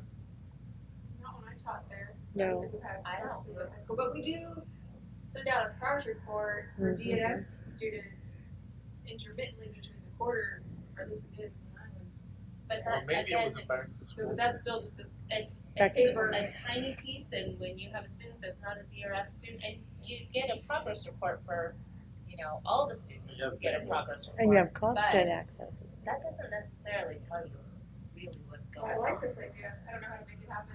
I wondered often how to make it happen, but We did it once a year at my high school, and the only thing I think I remember as a student was it also helps the parent, like when a student comes home and talks about a teacher, and you say, I've met them, and you're like, I get it, and you can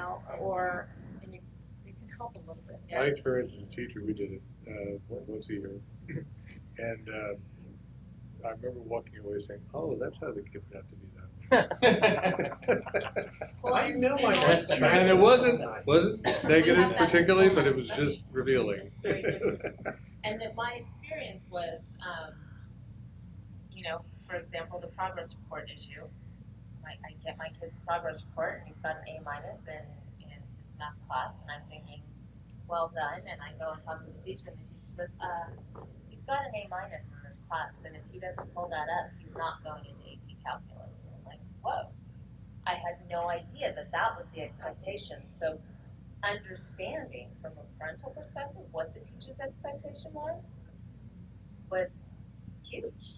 And it's really hard they to do have do. a back to school, That's Right, but you it's have to different. It's, yeah, it's No, not. no, that's that's the board a generic. stage on a Right. stage kind of. Here's what my class is. Here, Right. it's definitely. I mean, again, it's potentially more stuff for teachers to worry about, but at the same time, it's. I mean, Asla and I have a couple of times reached out, and I will say this to the great credit of the people at Nordoff, they are in a second they'll meet with you. No problem. They're happy to do it. In fact, I think they're relieved. They love it. If there's some little thing going on, they love to see the parents, because then it's like, okay, let's all clear the air. How many students are at Nordoff? 680. And how many teachers?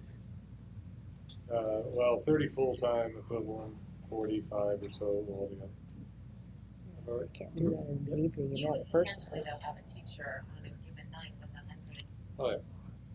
Well, it would be great if that happened. That's Unfortunately. Absolutely. Well, that's true. The people that you really want to see don't come. That's Well, very another idea is advisors. So each teacher has 25 kids. But then they'd have to look at every class. That's a whole other issue. But then actually, Greg and when I think second year as principal, I remember going over to the house of one of the faculty members, and he put that idea out there, and it's not a defunct idea. I have a feeling it might resurface, and that concept has all kinds of benefits to it. Okay? But it also is much more time. It's a sixth assignment. It really is. So you teach 5 classes. It's a sixth assignment, and stipends should accrue to it. Okay? And if I were negotiating with the leaders, I certainly would expect that. It's like homeroom. It is. It was more the homeroom is just a perfunctory, you're here, you're not here kind of thing. But if you're an advisor and you're really going to deal with the academic and the emotional needs of kids, not unlike you were talking about the academic side. That person becomes the go-between for the teacher and the parent. So the parent can call that individual. Go talk to your colleague. Just please find out what's going on with Johnny. It's a pretty big investment. There's some schools that do it with stipends. There are others that do it in lieu of, where I was superintendent, it's in lieu of a fifth assignment, which is extremely expensive. Okay, but there are various ways to do it, and the way Greg was thinking about it was sort of a pilot program to see which teachers would really be interested in doing it. I don't know, Cheryl, have you ever talked to him about it? But you should. At least be knowledgeable about it. So maybe it's the DNF students that get an advisor. Well, that's what I'm saying. So sometimes, right, that was the idea actually, that you identify a cohort, that is in the greatest need, and you find the teachers who are most interested in working with those students, and then it becomes another assignment for that teacher, which would cause some cost. But the benefits could be pretty high. But it's not what you're talking about. And I'm not, I understand. with Yeah.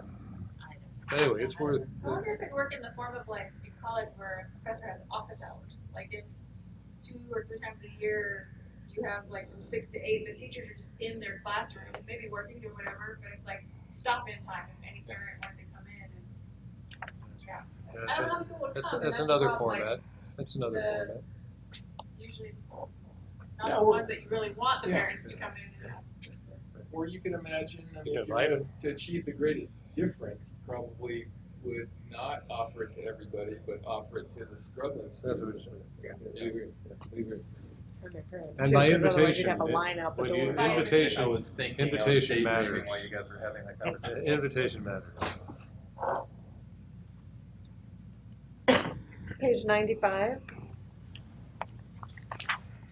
The governing board desires to provide before school and after school enrichment programs that support the regular education program in a supervised environment. I know we do that and it just says we desires it. So it Yeah, we doesn't say, do. it's like, of course we do. Not that we can always do it, but we just desire it, right? Seems kind of weird. Our hopes and dreams. And then on the next page, in the middle, new wording, okay, any program to be established shall be approved by the board and the principal. Can we say or the principal? I mean, we don't have everything come before us. No, And or? that's I mean, what that's would be over the that's wording? over the top. You're good at that. No, well, I always like to make it as broad as possible, but I think and or would be great if we're not required to. Ed quotes ed code. I don't I mean, know. any I'll program, check the ed that's- code and any see if we do program, and or. That's what I mean. It's That's, like, come that's on. over the top. Yes. Yeah, experience in social. About Well, the after-school program? Teacher, principal approved the program, so whoever's involved, kids,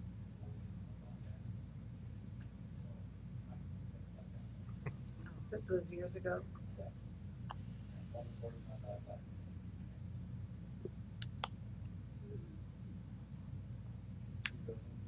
The problem I have is any program shall be approved, say, by the board and the principal. I mean, the board is involved with every program. And how do you define I program? mean, there can always be abuse. I hear what you're saying. Yeah, no, I believe you.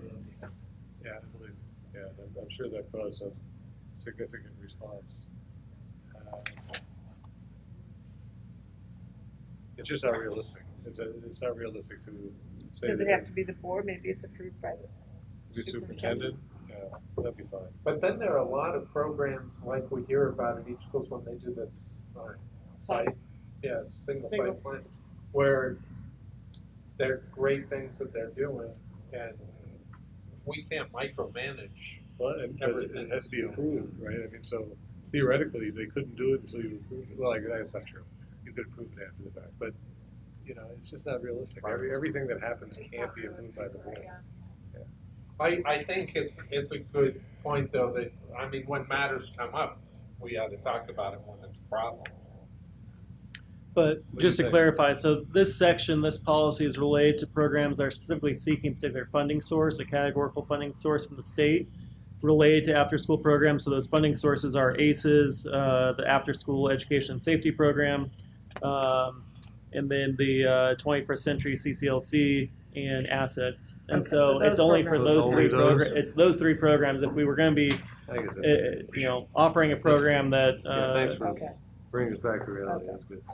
Or we could have a policy that we I just have to remember with these things. I have to go back and read what the category is. I tend to read these things in isolation. I mean, geez, are you kidding? That's right. Thank Do you, we Representative. still want to say and It's slash okay. or, That's or okay. leave it alone? No, it's okay. It's limited, very limited. Any other questions through the end of the document? Yeah, I have a question on page 130. This is the education for English learners. In the middle of the page, we've stricken out the dual language immersion program option. I'm just wondering why. Okay, why, and you were there when that happened, I assume, when you talked with John? I was not, but I think that when he spoke to Marilyn or the site staff, they just know that we do not have any dual immersion program, and there's currently no plans of hiring the necessary staff to be required for full dual immersion. That's really the key. I mean, it is.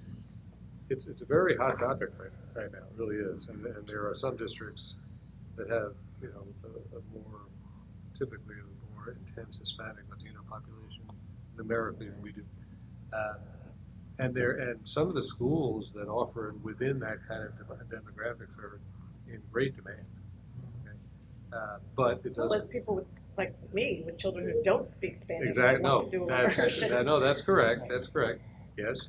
But so given it that is this costly. is not a requirement, Right. No, it's just it's permissive. Yes, it is costly. And that we have, that I've actually asked for our agenda to cover bilingual education soon under the, because of the change in the state law. I don't see any reason to delete it because I'd like to retain it as a potential possibility. Sure. It says may include. That's a good idea. It just says may include anyway. Sure. I have nephews doing it Chinese. Yeah, it's pretty cool. So we're adding it back. In Utah. Because the governor was the ambassador to China. Kids will really develop under an angry Turkish immersion. Particularly when it's time to wake up. Is there Fabulous. big demand for that around here? Any others? So we're adding that back. Yep. Yeah, that's a good idea, actually. Yeah, it is.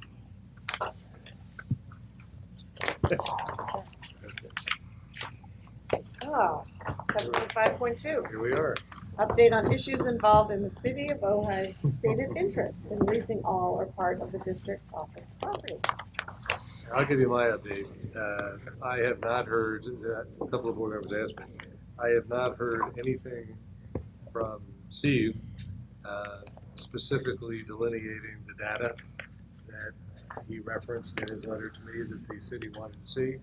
I wrote about, I have to say it was 7:45 this morning, so he may have been otherwise occupied, but I just haven't heard anything about that, which is neither here nor there. But we had asked for it several weeks ago. It was May 5th, actually, that I wrote.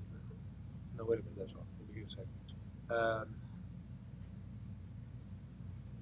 Yeah, no, it was May 5th. It was in my letter to him in response to his April letter to me after we talked about it here. In that letter, I said that I'd be happy to provide whatever data they would like in order to help them decide how to proceed on the general issue of potentially leasing all or part of the property. So I just haven't heard, which, I'm fine not hearing, but I'm just getting back to you to let you know that that particular piece of the puzzle has not been followed up on. And then, what else do you know about the issue that you want to report since you're here? Anything else you want to talk about? No. Okay, but I know the five of you went to the Sunday open conversation, and I expect there'll be some things you want to talk about there. Before we get into that, wasn't there a letter where they requested, there were 3 reports that they requested, and I'm not sure if it was in the context of the negotiation. I saw some letter, and it might have been in response to that was the original general plan letter. It was the general plan. And that was the one that Johnny sent to Andreas, I think. Is that the one we're talking about? Mm-hmm. Okay. And is that no, that's different. This is, I hope they got it. I don't know. When Mike and I were going back and forth today, looking at that, I looked at those things. Some of them were sort of obscure. One had to do with just defining the property better and making sure that they had the correct information to know what the property was.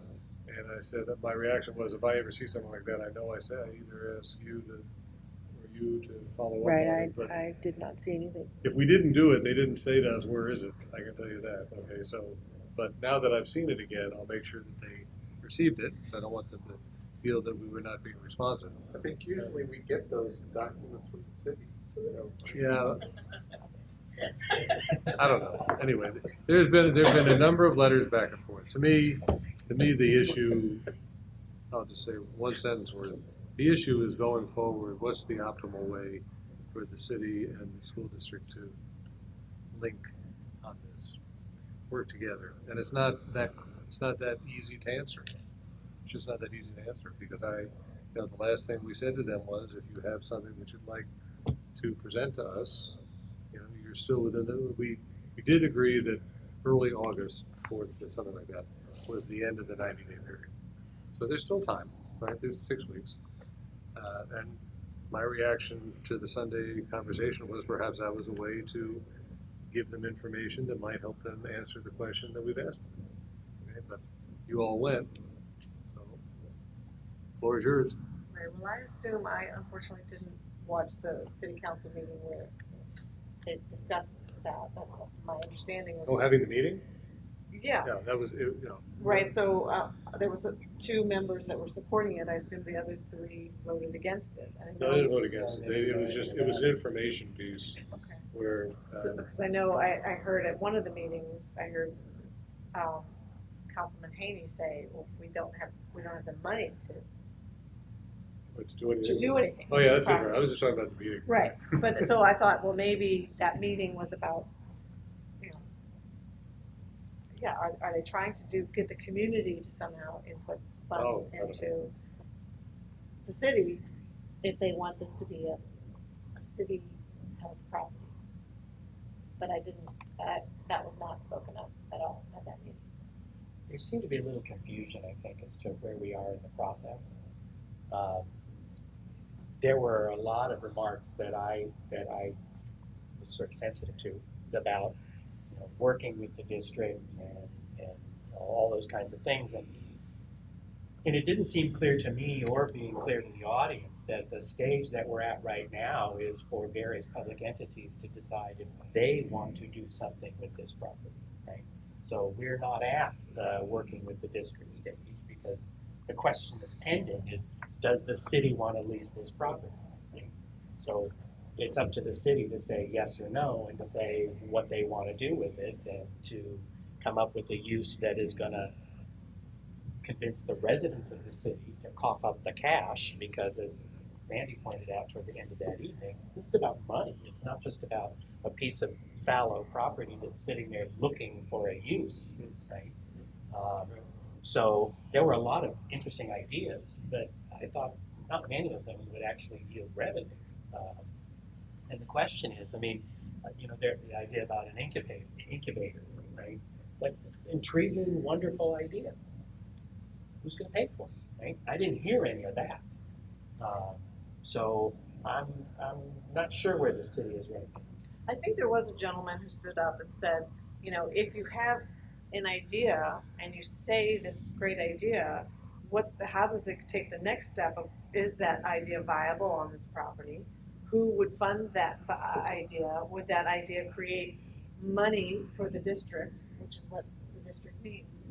I did see Councilwoman Francina at one point did pull it back, and it sort of got into, let's solve all the city's problems with this property. And she said, can we pull back and make it about this property and not all the issues that the city has that really can't be solved with this property. So I appreciated that. I think that was very important.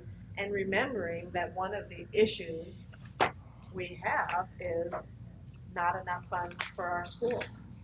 So that is important too, and that is our focus. The city has other focus, other residents have other focuses. I think there was some wonderful ideas, but again, focusing on what ideas can be created here that are fit into the zoning, correct zoning for this property, or are something that the residents of the city are excited about, so they would be supportive of the city changing the zoning. I think it's important that the general public and the city here, that we have never put forward an idea without the knowledge that this is zoned for a certain thing, and it needs the city's approval before anything else can go forward, and that is more than obvious to us.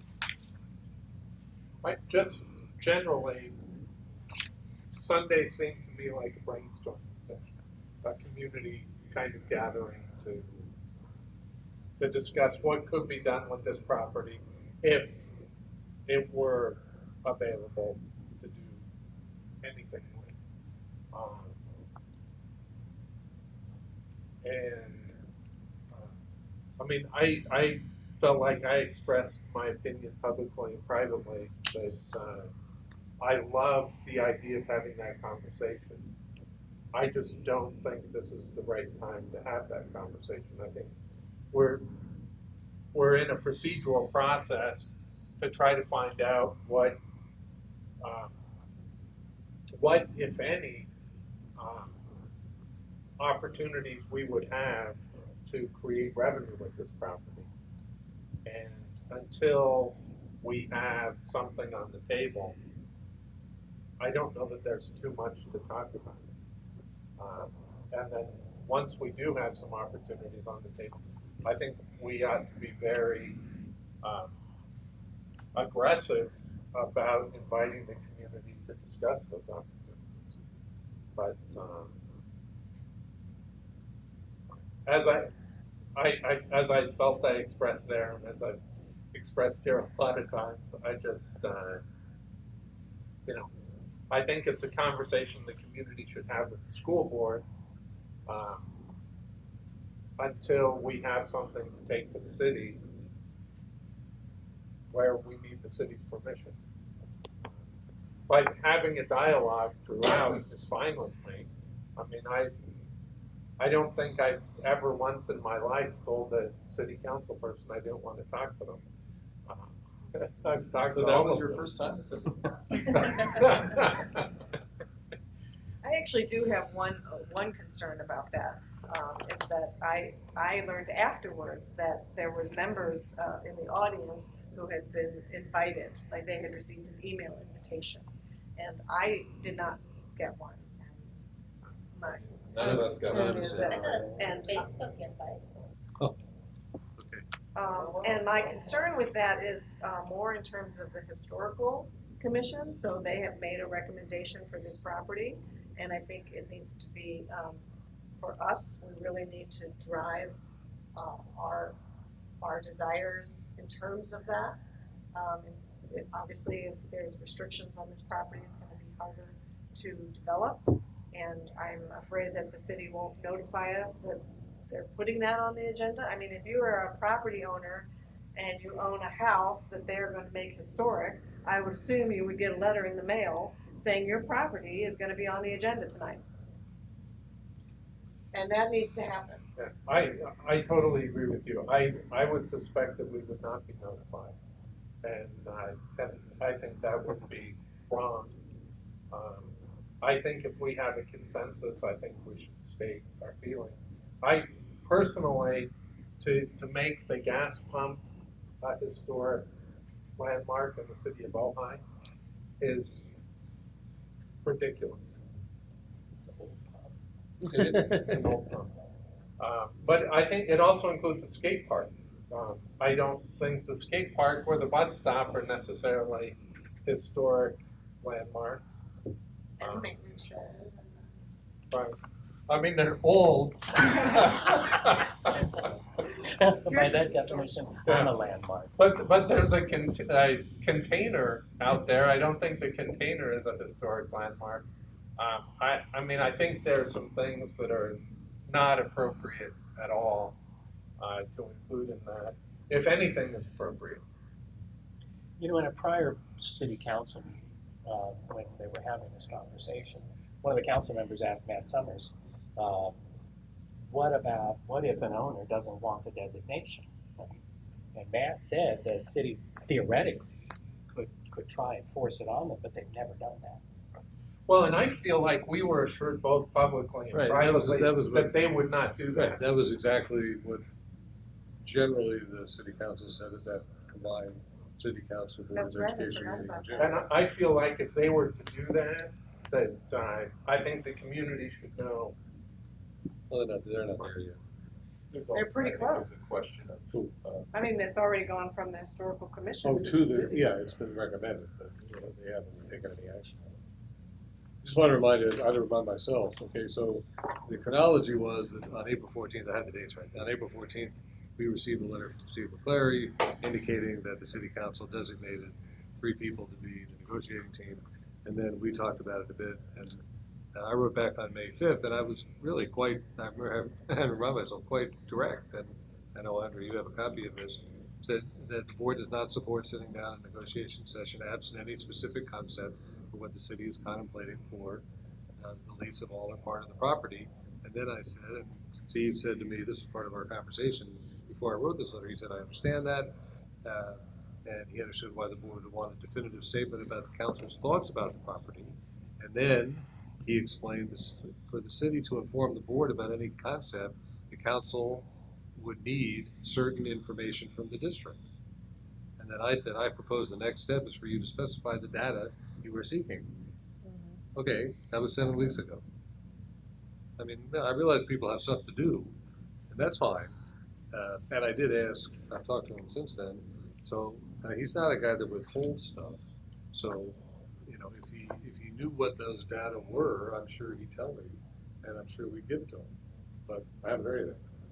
And so that's the status of that part of the process. Exchange of letters and information not sought yet.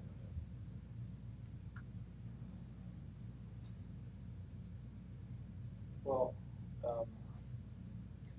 it seems to me that we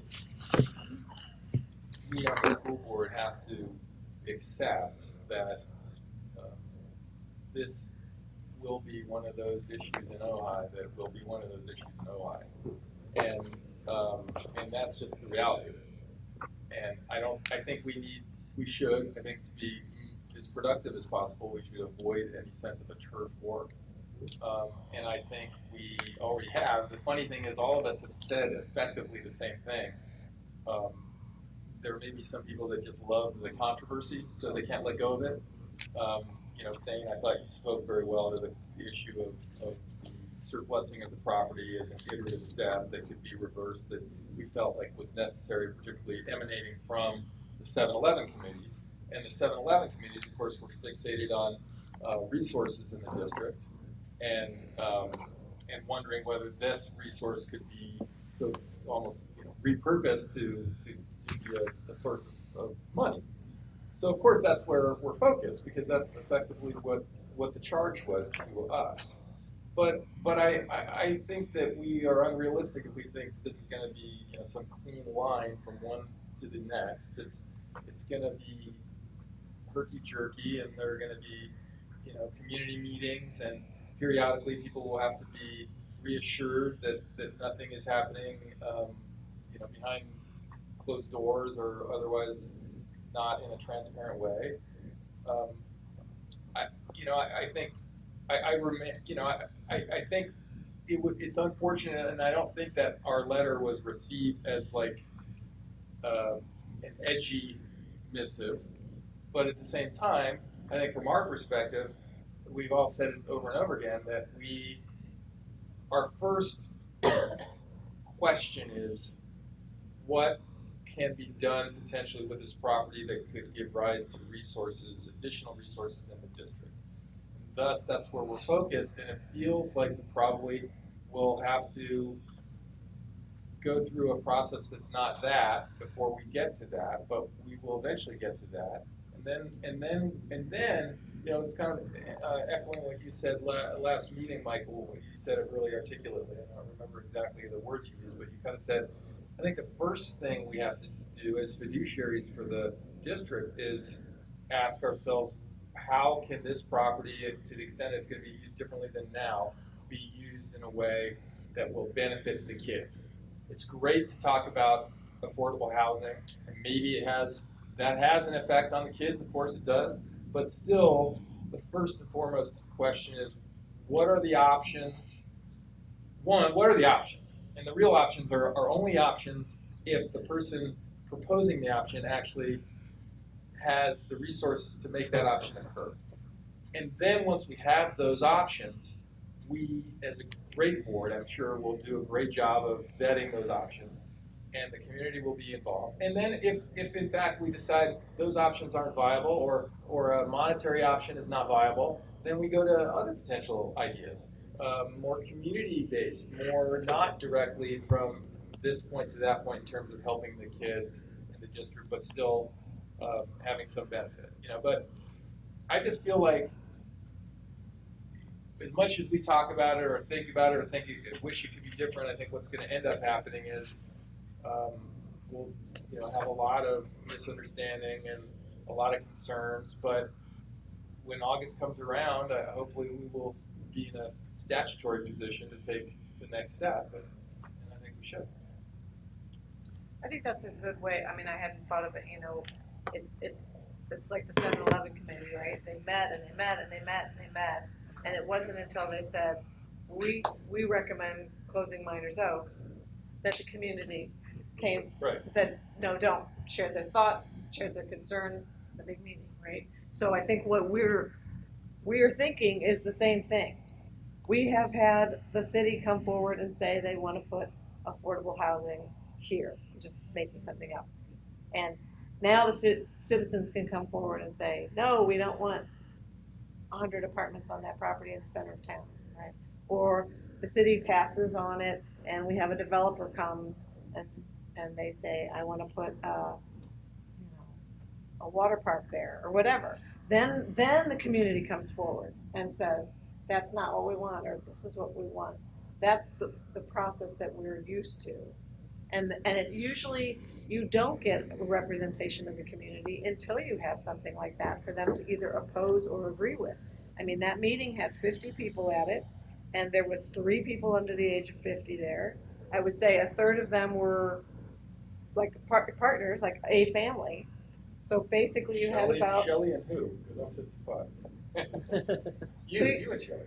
You had maybe 30 families represented. There's over 8,000 in the valley. So until that somebody comes forward and says, we're hoping the city will approve X on this property, then you will have something that the community wants to.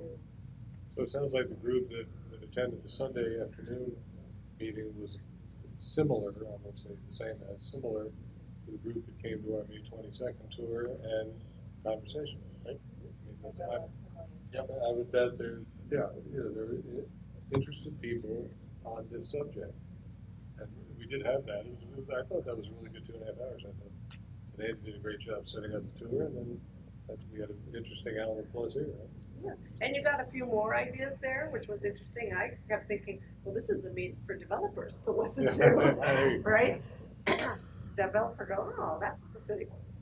I think one more thing worth noting near the end of the meeting, there was a criticism about the school district and the city not working together and not talking to each other. And I expressed my opinion. We're a small town, and we talk together all the time.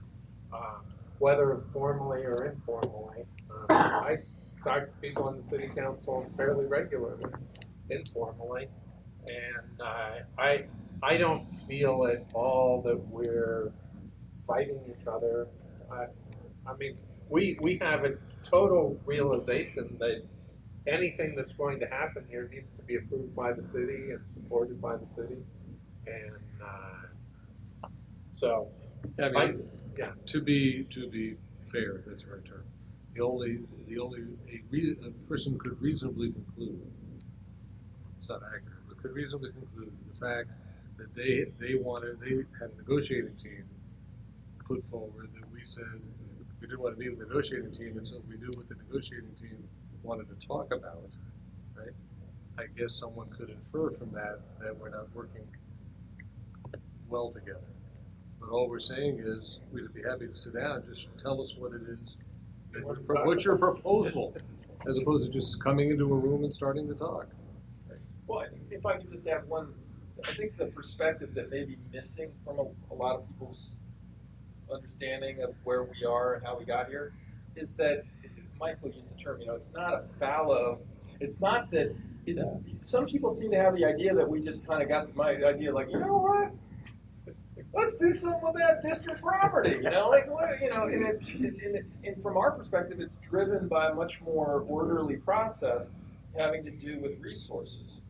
So it's not coming from coming out of like, hey, let's you know, anyone who's been in Ojai the last 50 years always wonders what could be done with that district property. That's not where we're coming from. And as you pointed out, Dane, it's over $1 million to even move off I of was here. about to say, the thing you have to just keep front and center is the net gain, Yeah. right, which is not able to be completely quantified, but go back to Andy's report from the directors, you got a pretty good sense of what it would mean to move from here. We even talked about, you know, taking care, renovating the spaces we have to go to, but, you know, we talked somewhere in the area, maybe $1 million.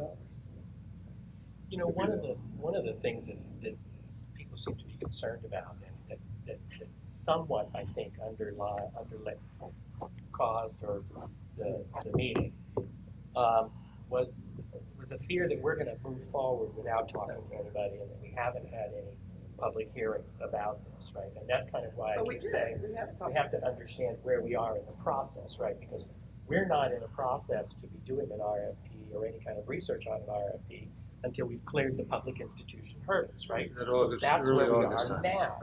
So I do think there is room, because there were some things that were mentioned last night that weren't specific or whatever, weren't specific proposals, but were things like soil permeability, you know, utility conservation, or you know, that kind of stuff.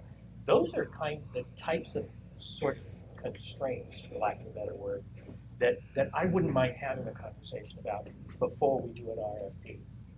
And it's those kinds of things that I would like to have at least one hearing before we go out to hear about those kinds of things. Obviously, we're not going to spec a whole thing, right? We're not going to spec a conference center and the restaurant and blah, blah, blah. We're going to wait and see what people say.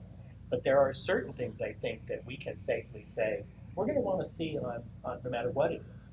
And responsible water handling, I think, is one of those kinds of things. But that I do think that there's room for us to have at least one or two hearings before we move forward, and then presenting specific things at some later date. But there did seem to be a concern that we're not going to be listening to the public. And Jane, I know what you're going to say. We've been doing that all along, right? And we've said that at every meeting that we're going to do that. I just think there might be a sense of timing confusion. Well, remember, that's when Randy came to the hour after we did the tour, he came up and said, there's this feeling out there that's going really fast, right? And I think one of the things we tried to say was, well, the difference now is that we've actually started a process, as opposed to having a 7-Eleven committee talk about, you ought to do something with that district office chaparral property. The board actually took action to begin the process, but we're not even at the end of the 90-day response time from the city. And as you just said, we can't really do anything else until we get to that point. So we'll see where that goes. I think in fairness also, well, the viewers of city council meetings and the viewers of school board meetings are not necessarily the same people. And so I think that's an issue. And as I was going to say, in fairness, the resolution we passed to create surplus property, as we stated very publicly here, really doesn't convey the reality of what we're trying to accomplish. And so I think either that could create controversy, or those who want to create controversy can use that document to create controversy. And you know, we've said it every time we've talked, but it does not communicate fully what our plan is. My takeaway, and it kind of piggybacks on that, my takeaway was that in order for the city to do anything on this property, they're going to have to raise money. They're going to have to put forward a parcel tax, which the district tried to do and didn't get passed. So my impression, and from talking to other people after that talk, yes, we keep saying these things over and over again here to nobody, and it's on us, in my opinion, to reach out to the public. It's on us to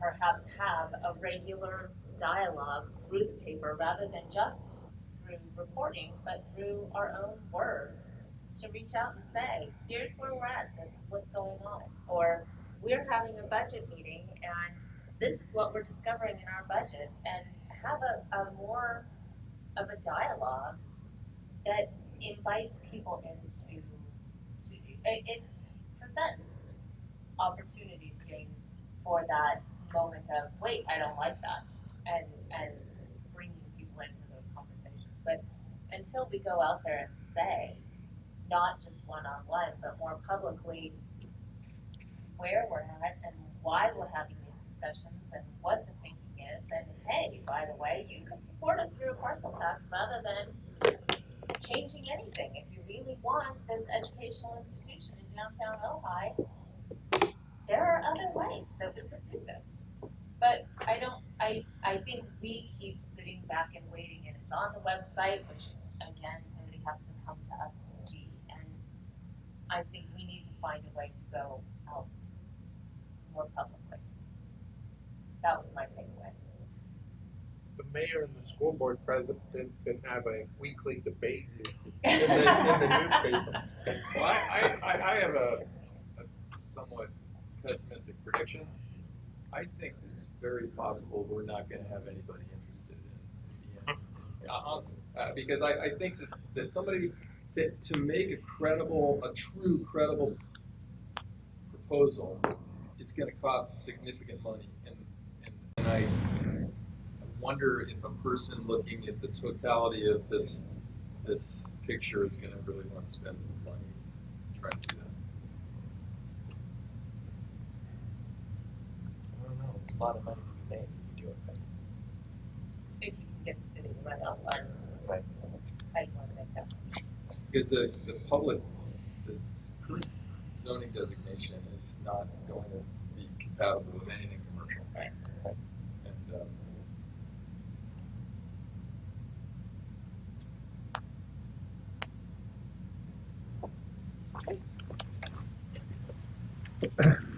Seven point five point three, rescheduling the August 15th meeting to August 21st. I'd like to move that we approve that change so that I can we changed attend. our mind, Jane. I'll be in charge. It's up to you guys. Alexander Haig.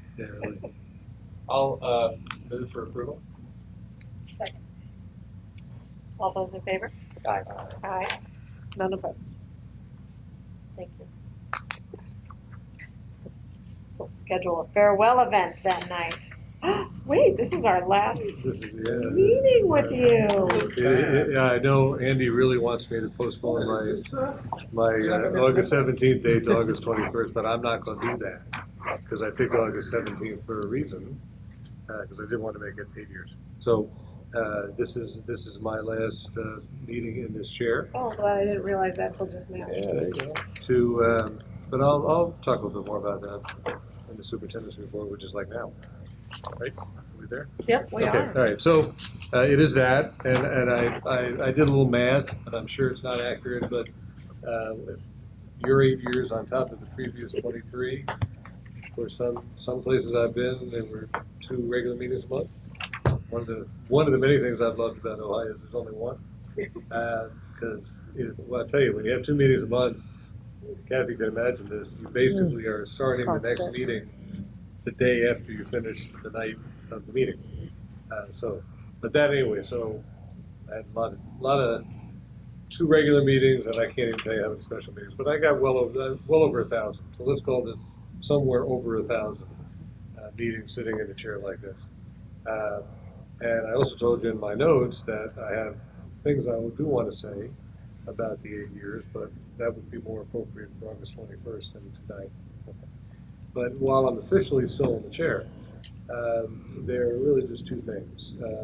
One, obviously you know the genesis of tonight's most significant agenda item, and I'm not going to belabor it except to say that I appreciated Mike's comments about what he's seen in Nordhoff, and I see it and have seen it in every spot within the district and in the community, that this is a place where children who need help get help. And so that's really what, when I sat down with Janine and a couple other people back 5 years ago, it was not acceptable to me that we were anything other than that. Although actually I think we were doing a good job in that area before we had this program, but now that we have it, I can absolutely be assured that that standard is being met. The other thing, only thing I want to say, and I may say it again on the 21st, just so nobody forgets it. I really do feel strongly about one thing that is not in this district that, in my opinion, absolutely should be, and that is, for all kinds of reasons that are more persuasive in 2017 than they were in 2009 through 13 or so. This school district should have grades 6 through 8 middle school. Unequivocally, no doubt about it, except the boulder, the barrier, the issue that caused it not to move forward a few years ago will always be there, right? Now, the cost, Phil, you asked me about that. So, we didn't do a definitive study of every dollar that would cost more in a 6-8 compared to a K6, 7-8, but there would be some additional staffing, depending on how you do it. Maybe some counselor time, some physical education time. There are various things that we learned in that study that probably should be, but aren't necessarily mandated, right? And I don't know that you would have more 6th grade teachers or less 6th grade teachers, because we have 5-6 combination classes, and I didn't even include an additional teacher and all that, because who knows, okay? If you have 160 or so, isn't that about where we are, 60, 65, 70 or so per grade in the upcoming years? Divide that by 30, you get 6 or so. You could do that, and you could certainly do that if they're all together, right? Because it's just a division. How they would fan out in 5 elementary schools, I don't know. But even that's a separate issue. But to me, one of the most persuasive reasons for doing it is that if in fact you have 170 kids per grade, a school, Phil, you wrote this to me earlier today, a school of 340 compared to a school of 510, it's not even close. Right? 340 is too small. It's okay for, a little elementary school, and we can do that. It's too small to present sophisticated academics and other programs to students who are between 12 and 14. But it's just too small. And there are so many more things you can do with 500 students that you can't do with 350 or 340. That doesn't even take into consideration the fact that all of mathematics has become grade 6-8, and NGSS is 6-8, and even the not mathematical programming and language arts and social studies is moving in that direction, because that's where the kids are in the United States. And if you're going to sell textbooks, you need to sell it to the people who are using it in those domains. So, I recognize there will always be that push-pull of, if it costs X amount and we're still 17th out of 19 in the county, how could we possibly spend that money? But we spend money on a lot of things that aren't staff compensation related. Okay? Class size. You don't have to have the class size we have. We could have 4 less teachers and have a higher class size and spend the money on compensation. But there's a reason why you have a certain number of teachers, and I think there is an absolute unequivocal reason to have a middle school. There's nothing special in the water in Ojai that makes our grades 6th grade students different than everyone else. Of course, in Simi Valley, that would be an example of where there's an option. Okay? But we can't do that. We can't do an optional 6th grade in the middle school.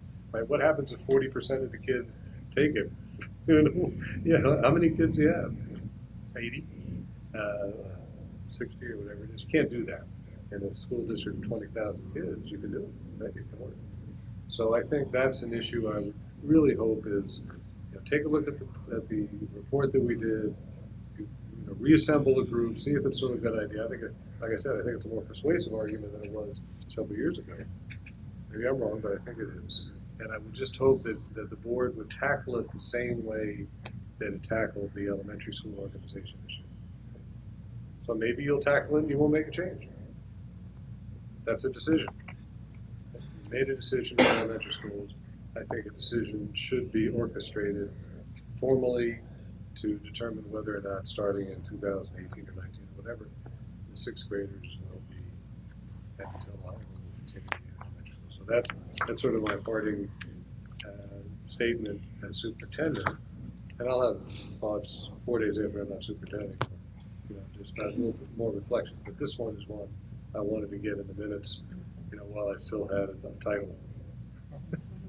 Okay? And I know this was your report, but Yeah. I'll just say that I reached out to Javier on this topic also, and he wholeheartedly believed that with 340 students, the quality of education at Matilla just won't be as robust as it could be if we did do that. And even if the sixth grade, remember with the way we determine it, a lot of times what happens when you move into a 6-8 from a 7-8, the sixth grade is still somewhat separate, okay? But the fact is you're bringing with you some 6, 7, 8 more adults. I mean, one of the issues that we have at San Antonio, for example, right? Or even in Miners Oaks, is when you start getting into that 5 to 10 teachers, everything still has to be done in the school, which means you're spreading out all those responsibilities among a very small number of people. Okay? So what you had at Topa is a whole lot different than what they had at obviously Summit, but San Antonio or even Miners Oaks. You have 50% more teachers than Miners Oaks has, right? And you're still doing the same school things, right? Yep. Do that. So. And I've actually heard a lot of people talking about it in terms of the student, what is the LCAP, student connection to the school, right? That being there for 2 years is just half your not school enough. leaves every You year. don't get the parent connection. Half of the school leaves every year. Yeah. And I would also argue that this is the time to look at it. If we are looking at major changes at Matilla summer of 2018, with Measure J funds, knowing where the population is going to be there is important in those decisions. The kitchen and Oh, absolutely. potentially No question that. cafeteria, that kind of thing, knowing what our population is. I agree. So that was where I wanted to put my chips. That's it. Thanks. Well, I always think of the August meeting as your last meeting. I didn't It was, realize but then you. But that you, one, you're just retiring. You caused us to. Oh, because you would have sat through reschedule. the chair at that one? Oh, yeah. Next year. No, look, you have you all have been you all have been great about attendance. We've had to reschedule very few. Sometimes we went ahead with 4, a month ago. But this one I had a particular desire to have all 5 of you. I don't care about the board meeting. I want all 5 of you there for the 4:30 piece. So that's fine. I've had more than enough input on board meetings, and Andy's been, as you know, intimately involved with the construction of every meeting since you appointed him a year ago. And he's obviously more than capable of handling August 21st and thereafter. Well, and now 21st will be, we'll be able to just merely celebrate you, and then you can do a Jennifer Patino. I'll do my homework. I'll do my homework. Yeah, something to do, I'm sure, Hank, probably. Maybe golf. Something. Yeah, it'll still be like that. Yeah. Get 9 holes in there. And I guess the focus will be on the next year ahead. You bet. No, I think it actually worked out beautifully. So, but I had that desire. I wanted to do the 8 years. So I'll see you on the 21st. Okay. Save all of those. That'd be nice. Thank you. I appreciate it. Oh, no, I'm sorry. We have a consent calendar. Oh, items for future agendas. Consent calendar? Thing just on the future agendas. last week when you weren't here, I tried to steal your thunder on the volunteerism. He did, and I read that, but now that you're I here, told him, I read don't that, forget yeah. Faye. Hank had your back. I did. Now that you're here, I don't want to mention it again. I am interested in that issue. So, I second on the second Consent calendar. All those in favor? oh, sorry about that. Aye. And then future agenda. Wait a minute. All those in favor? Aye. None opposed? Thank you. Go ahead. Good. So the volunteer thing, Yeah. I second that, and so let's talk about that in the future. Two other things I would like to talk about. Instead of just, so I've read a couple of articles in the Nordhoff newspaper about the pools, and rather than just my normal whining, I think it would be good for us to have just a little thing about what it would take for us to get a pool. Good idea. And what resources we might have available, what resources we definitely don't have available, and just try to figure that out so we can have a constructive conversation about it going forward. The other thing, And before you finish that, if you're finished with that, maybe a joint meeting, maybe rec department as well, maybe, I don't know, what other potential partners we could have with that, but maybe maximize Jermaine could talk about his opinions too, or other things. So yeah, I think that would be really useful for us as a board. And then the other thing, just because I think it impacts so many students and parents in the community, I would like to understand the process of how high school musicals are selected.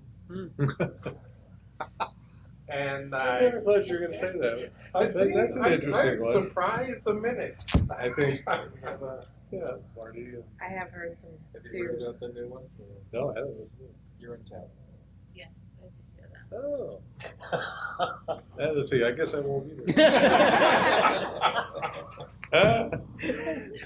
So I did Google it, and there have been towns where there have been real issues with that.